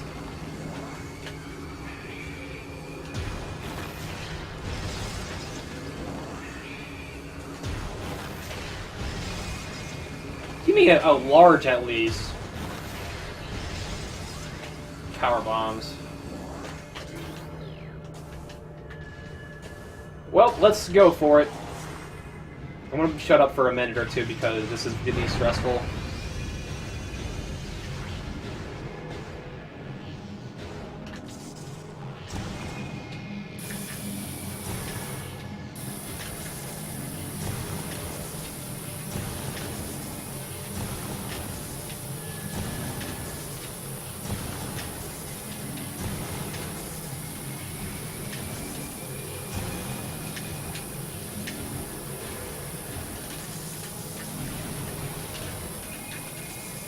Okay.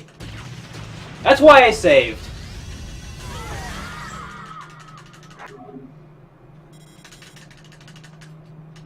Because that is really, really bad.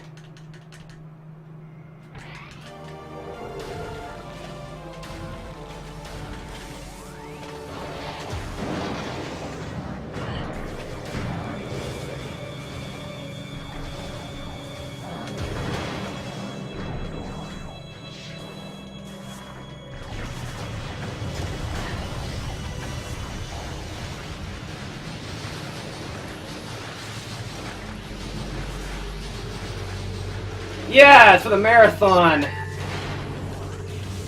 Yeah, I'm gonna try it again. I usually only mess it up once if I mess it up.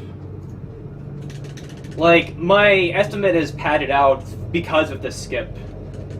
So, we're still good.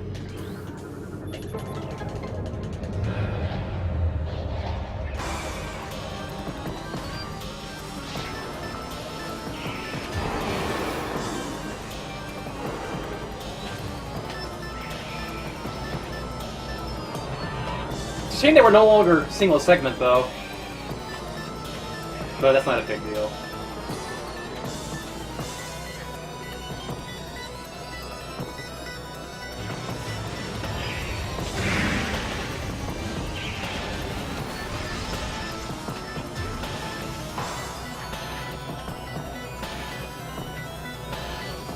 Here's a tip for Fallout 4. Play the game at 300 FPS and you'll go like Sonic fast.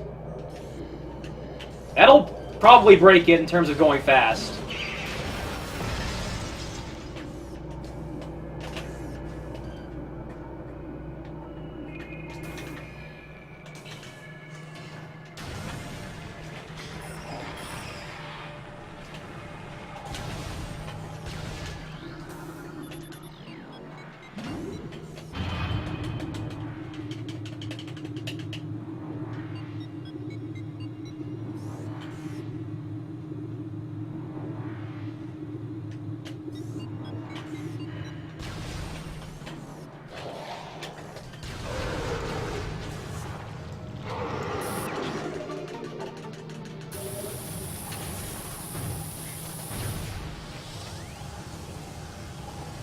Okay, you dropped a large. Good. Okay. That's not what I want. I want health. Large. Good. So yeah, now that I've shown you how to not do early newborn, I will now try to show you how to actually do it. Alright. Demonstration will continue of how to properly do early newborn.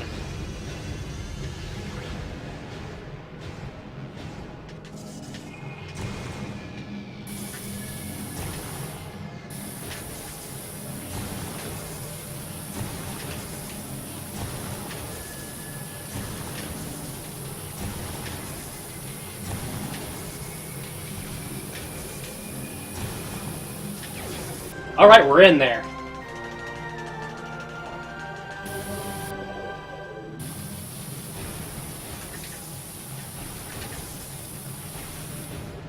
That was actually a really solid early newborn. It's a shame they couldn't get that the first time.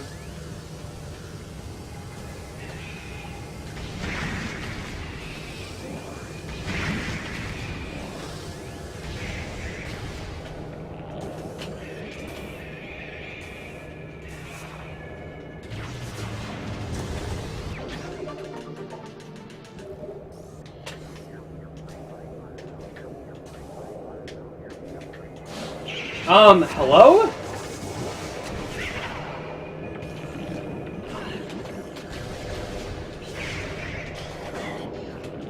Okay, these Metroids are not cooperating. Had to waste 2 power bombs when they should have died at the first one. That's unfortunate, but I'll make it work somehow.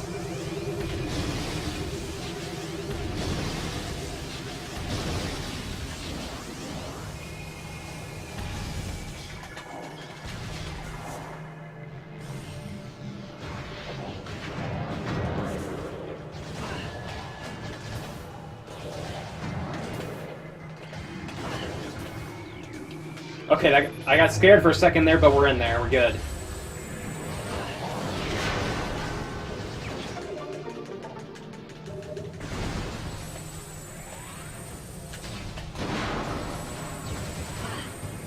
Good, I got a power bomb drop.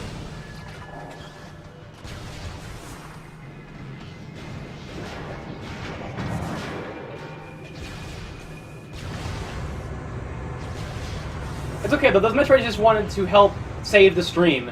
It's all according to plan.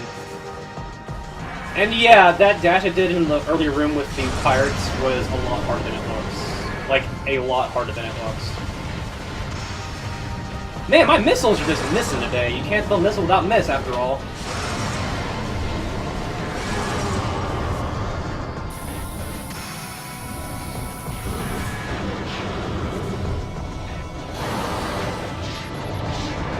Ew. So the color pirates you get during this phase are random. I got the worst ones. Ooh. And you manipulate Omega Pirate by basically the way he works is that he will appear at the pool that is farthest away from you, and he will never appear at the same pool twice. So you just stand at specific spots to make him alternate pools, and he dies to 2 missiles and 3 supers. And yeah, that's a boss.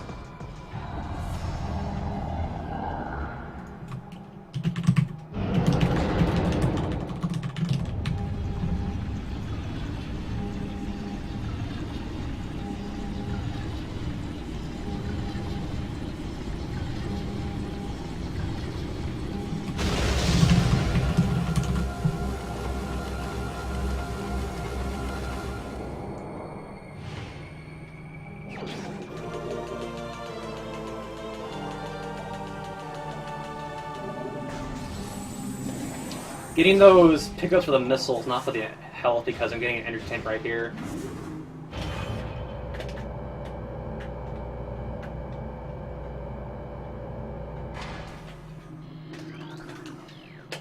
Come on. We...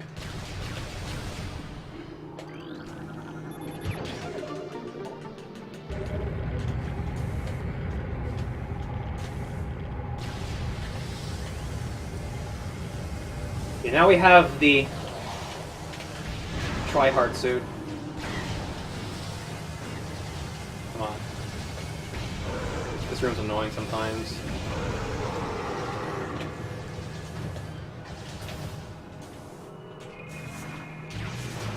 Yeah, I need to get 1 power bomb between now and the end of the run. Fortunately, there is basically a almost guaranteed drop right when I need it, so we should be good on power bombs. I actually got really lucky drops despite having to waste basically 2 on those Metroids earlier, because I generally want to use 1, but I ended up accidentally using 2. And yeah. I was already down a powerbomb anyway, so that just made things worse. Yeah, I got it. I jumped over the cutscene that triggered that elite pirate again. Because if you trigger him, the door's locked. The door's locked, so I would have to kill him if I trigger it.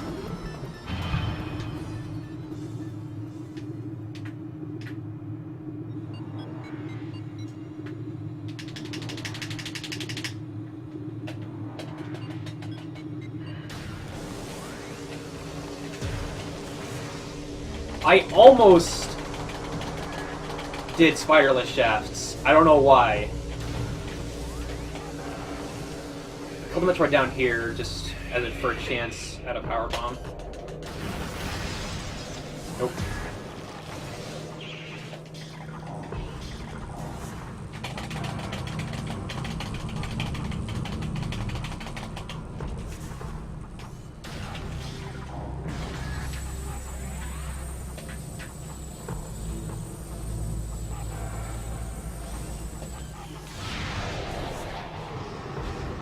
So there's a wall of debris here that because I'm going through this room backwards, and I basically boosted through it. If you're boosting, because basically the way walls work is that the normal side works the way it's supposed to, but the other side, the I guess if you want to call it the out-of-bounds side, is sticky for some reason.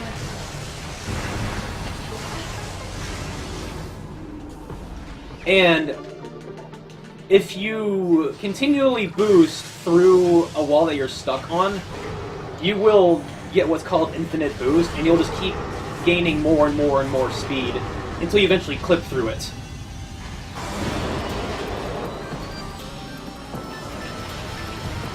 And, well, let's try to play some Ring Around the Rosie with this guy. Because if you don't lock eyes with an elite pirate,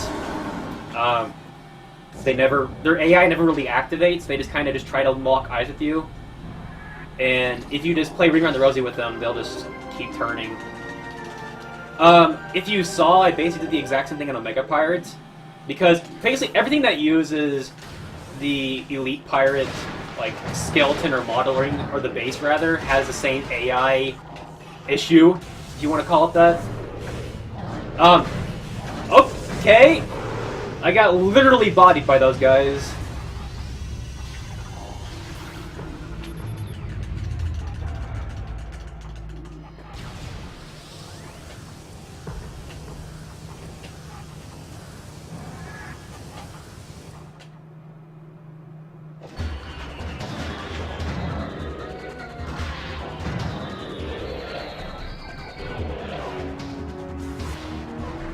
Peace.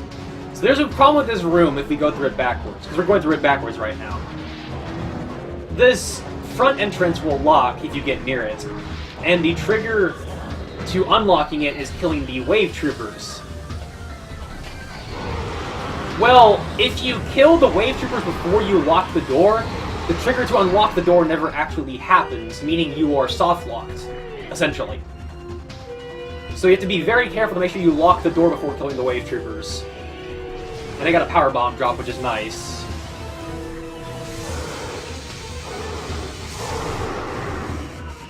These guys are just way over here for some reason. Like, they were fighters who just really wanted to shoot some beams at me.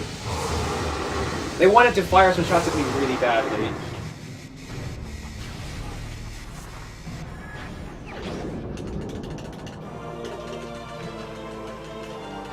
And I got warped because killing these Shadow Troopers warps you up there, essentially. It's really weird. I don't understand really why that happens. It just happens. Okay. We good. The only concern now is whether or not I got every single item in the game. I could have missed a missile for all I know.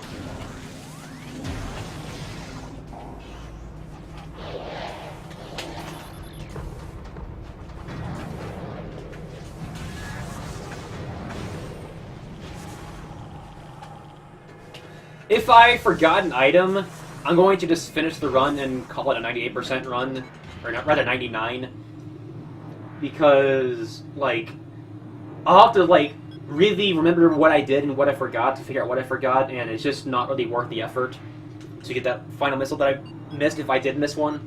So if I miss one, I'm just going to finish the run and call it. Because if I forgot one, your guess is as good as mine as to what I forgot. And it's somehow really easy to forget an item in this game, 100% run. I don't really understand why, but it is. Like, I've been running this game for upwards of a year, and I still forget an item every now and again. It's so weird.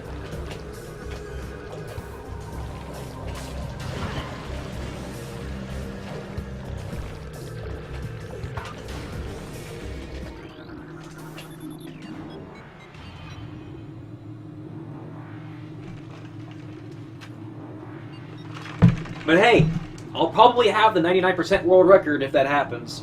Well, actually no I won't, because I'm sure Miles has gotten a faster one. But let's just pretend that he didn't. Yeah, you tried percent, that's basically what that boils down to.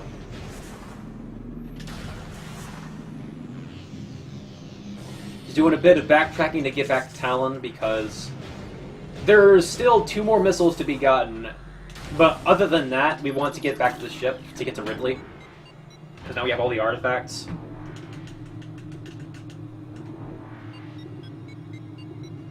So yeah. Just a bunch of elevator rides to get there.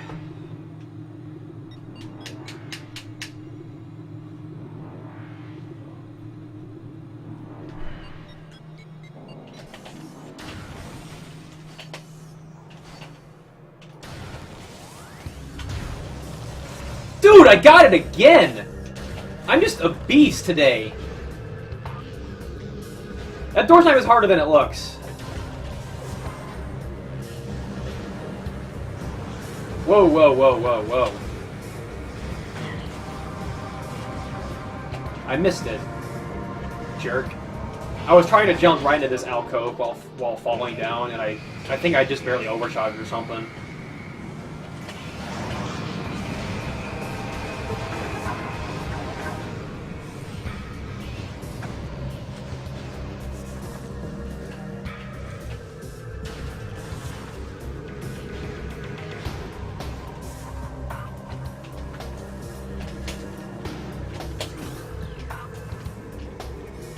Hello? Thank you. And oddly enough, the last pistol you get is the one right behind the ship, because it's just right here as you go back to finish. Please be 250. Please be 250. Yay!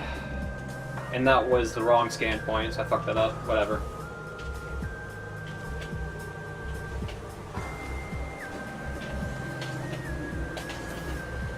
Backup strats.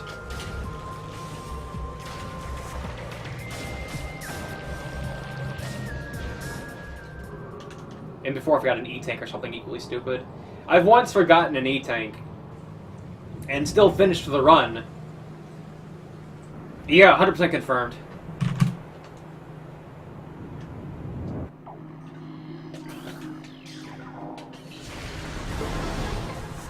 But no, I have every E-tank.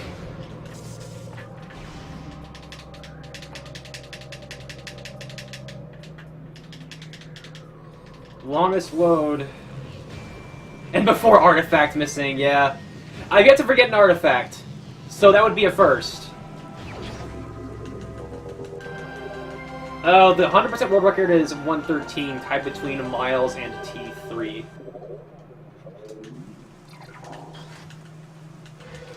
Come on, can I get a flyby skip to cap this run off? That'd be just insane.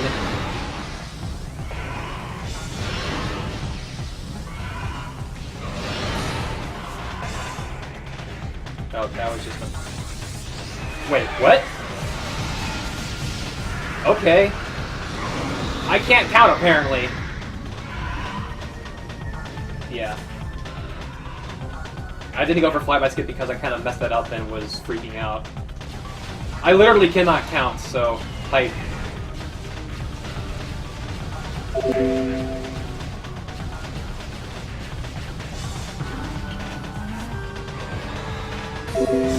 That was the wrong way. Let's get him when he lands.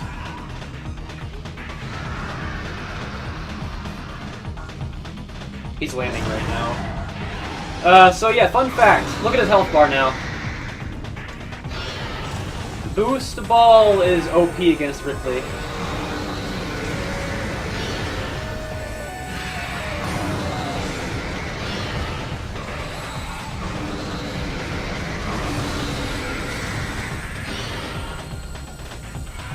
Basically, I was playing during the cutscene after this.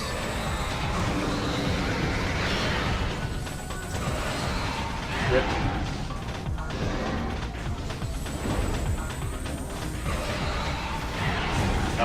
Ridley, please stop bashing. Okay, basically the way it works is that Boost Ball does 50,000 damage per frame. And Ridley's, like, flyby phase is not immune to Boost Ball. So if you Boost Ball him while he's in his first phase, he goes straight into phase 3.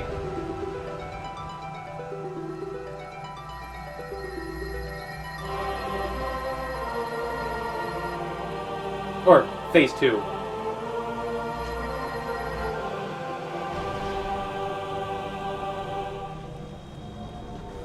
Oh, whatever. I'll probably be broken anyway. Oh boy, this is a run. It's a shame it's not single segment anymore. But, whatever. So yeah, we're going to the final bosses.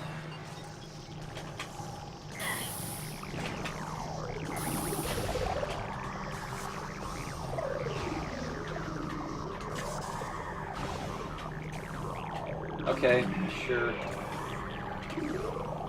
Backup strats.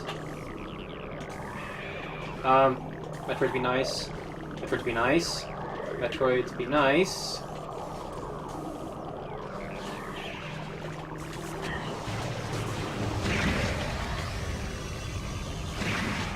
I wasn't far enough forward for the...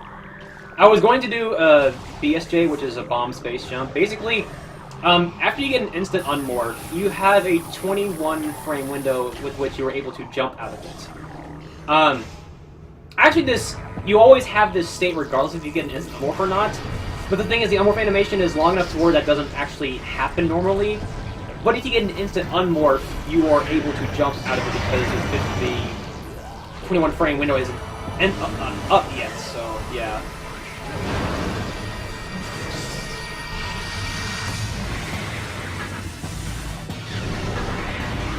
So yeah,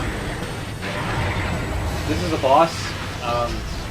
The color he gives you is random, and you can manipulate his attack, but you can't manipulate his colors that he gives you. Well, you can manipulate him to stay in the same color, but that's only really relevant in the last chamber. The first chamber is power and wave, second is power, wave, ice, third is power, wave, ice, plasma, and the last one is random. Fun fact, this is a safe spot. He can't hit you from here. This only works in the second chamber for some reason, though. I don't know why. It just does. I have really awful aim. Why aren't you a spider?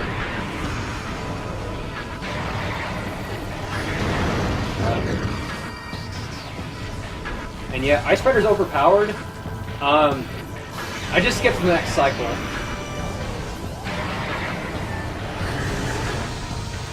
Wave Buster's also overpowered because I just almost skipped the next cycle. That was actually a really solid second chamber. First one was bad because I got wave first. You only want power first. Or just not wave first.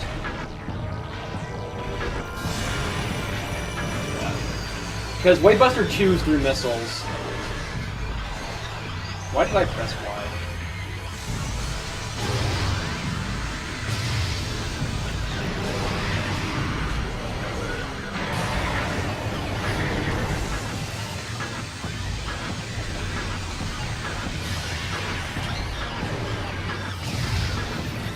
Jerk.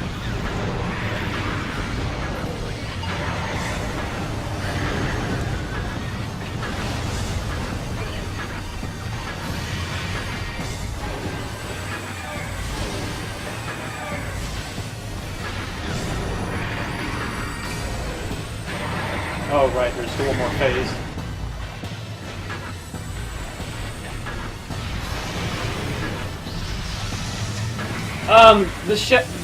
The spider form is an exoskeleton. It's not really a form, it's just an exoskeleton to protect itself.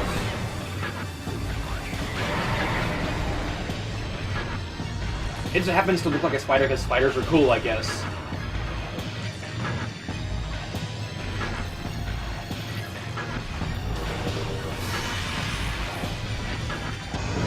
So yeah, this is the last chamber, and the color that it can be are completely random. But you can manipulate him to stay in a favorable color by doing this.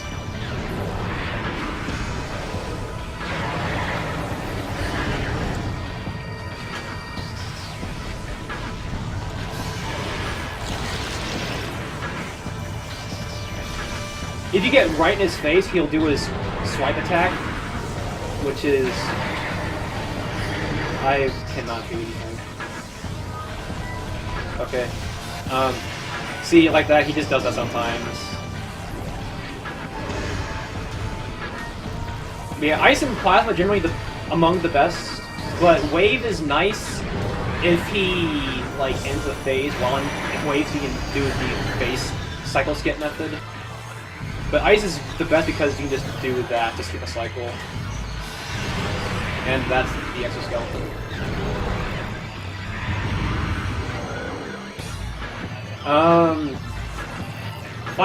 Actual final boss being Essence for Metroid Prime is a joke.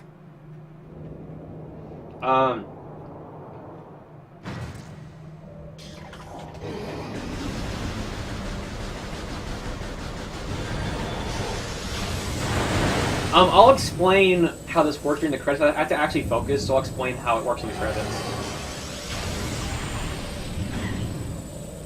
Jerk.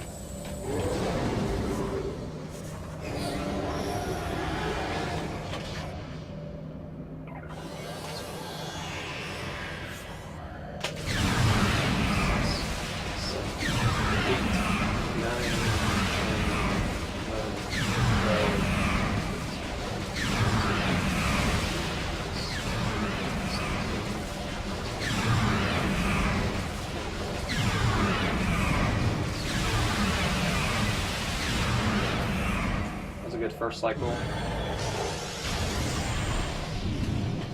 It's the wrong spot.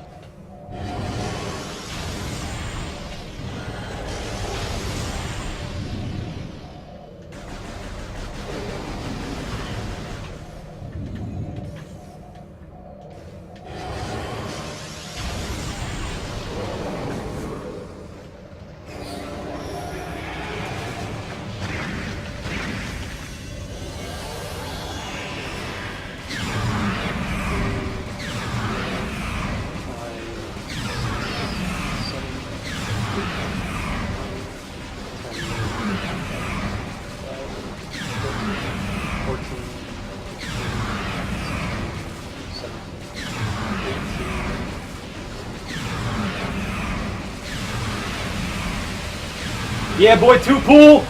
Okay, anyway, basically the way it works is, whenever he drops a pool, the pool will be present for 25 seconds. After 20 seconds, the pool will start to automatically drain itself. However, if you stutter step in and out of the pool like you saw me doing, you can use the pool without actually draining it. So, if you... Basically, you stutter step for 20 seconds, roughly. Maybe a little more if you waste the pool accidentally. And then, after you get to the 20th second, you will just stand in the pool and drain what's left of it. And if you do this right, you can kill him in 2 pools as opposed to the intended 4. Oh, also time, yeah.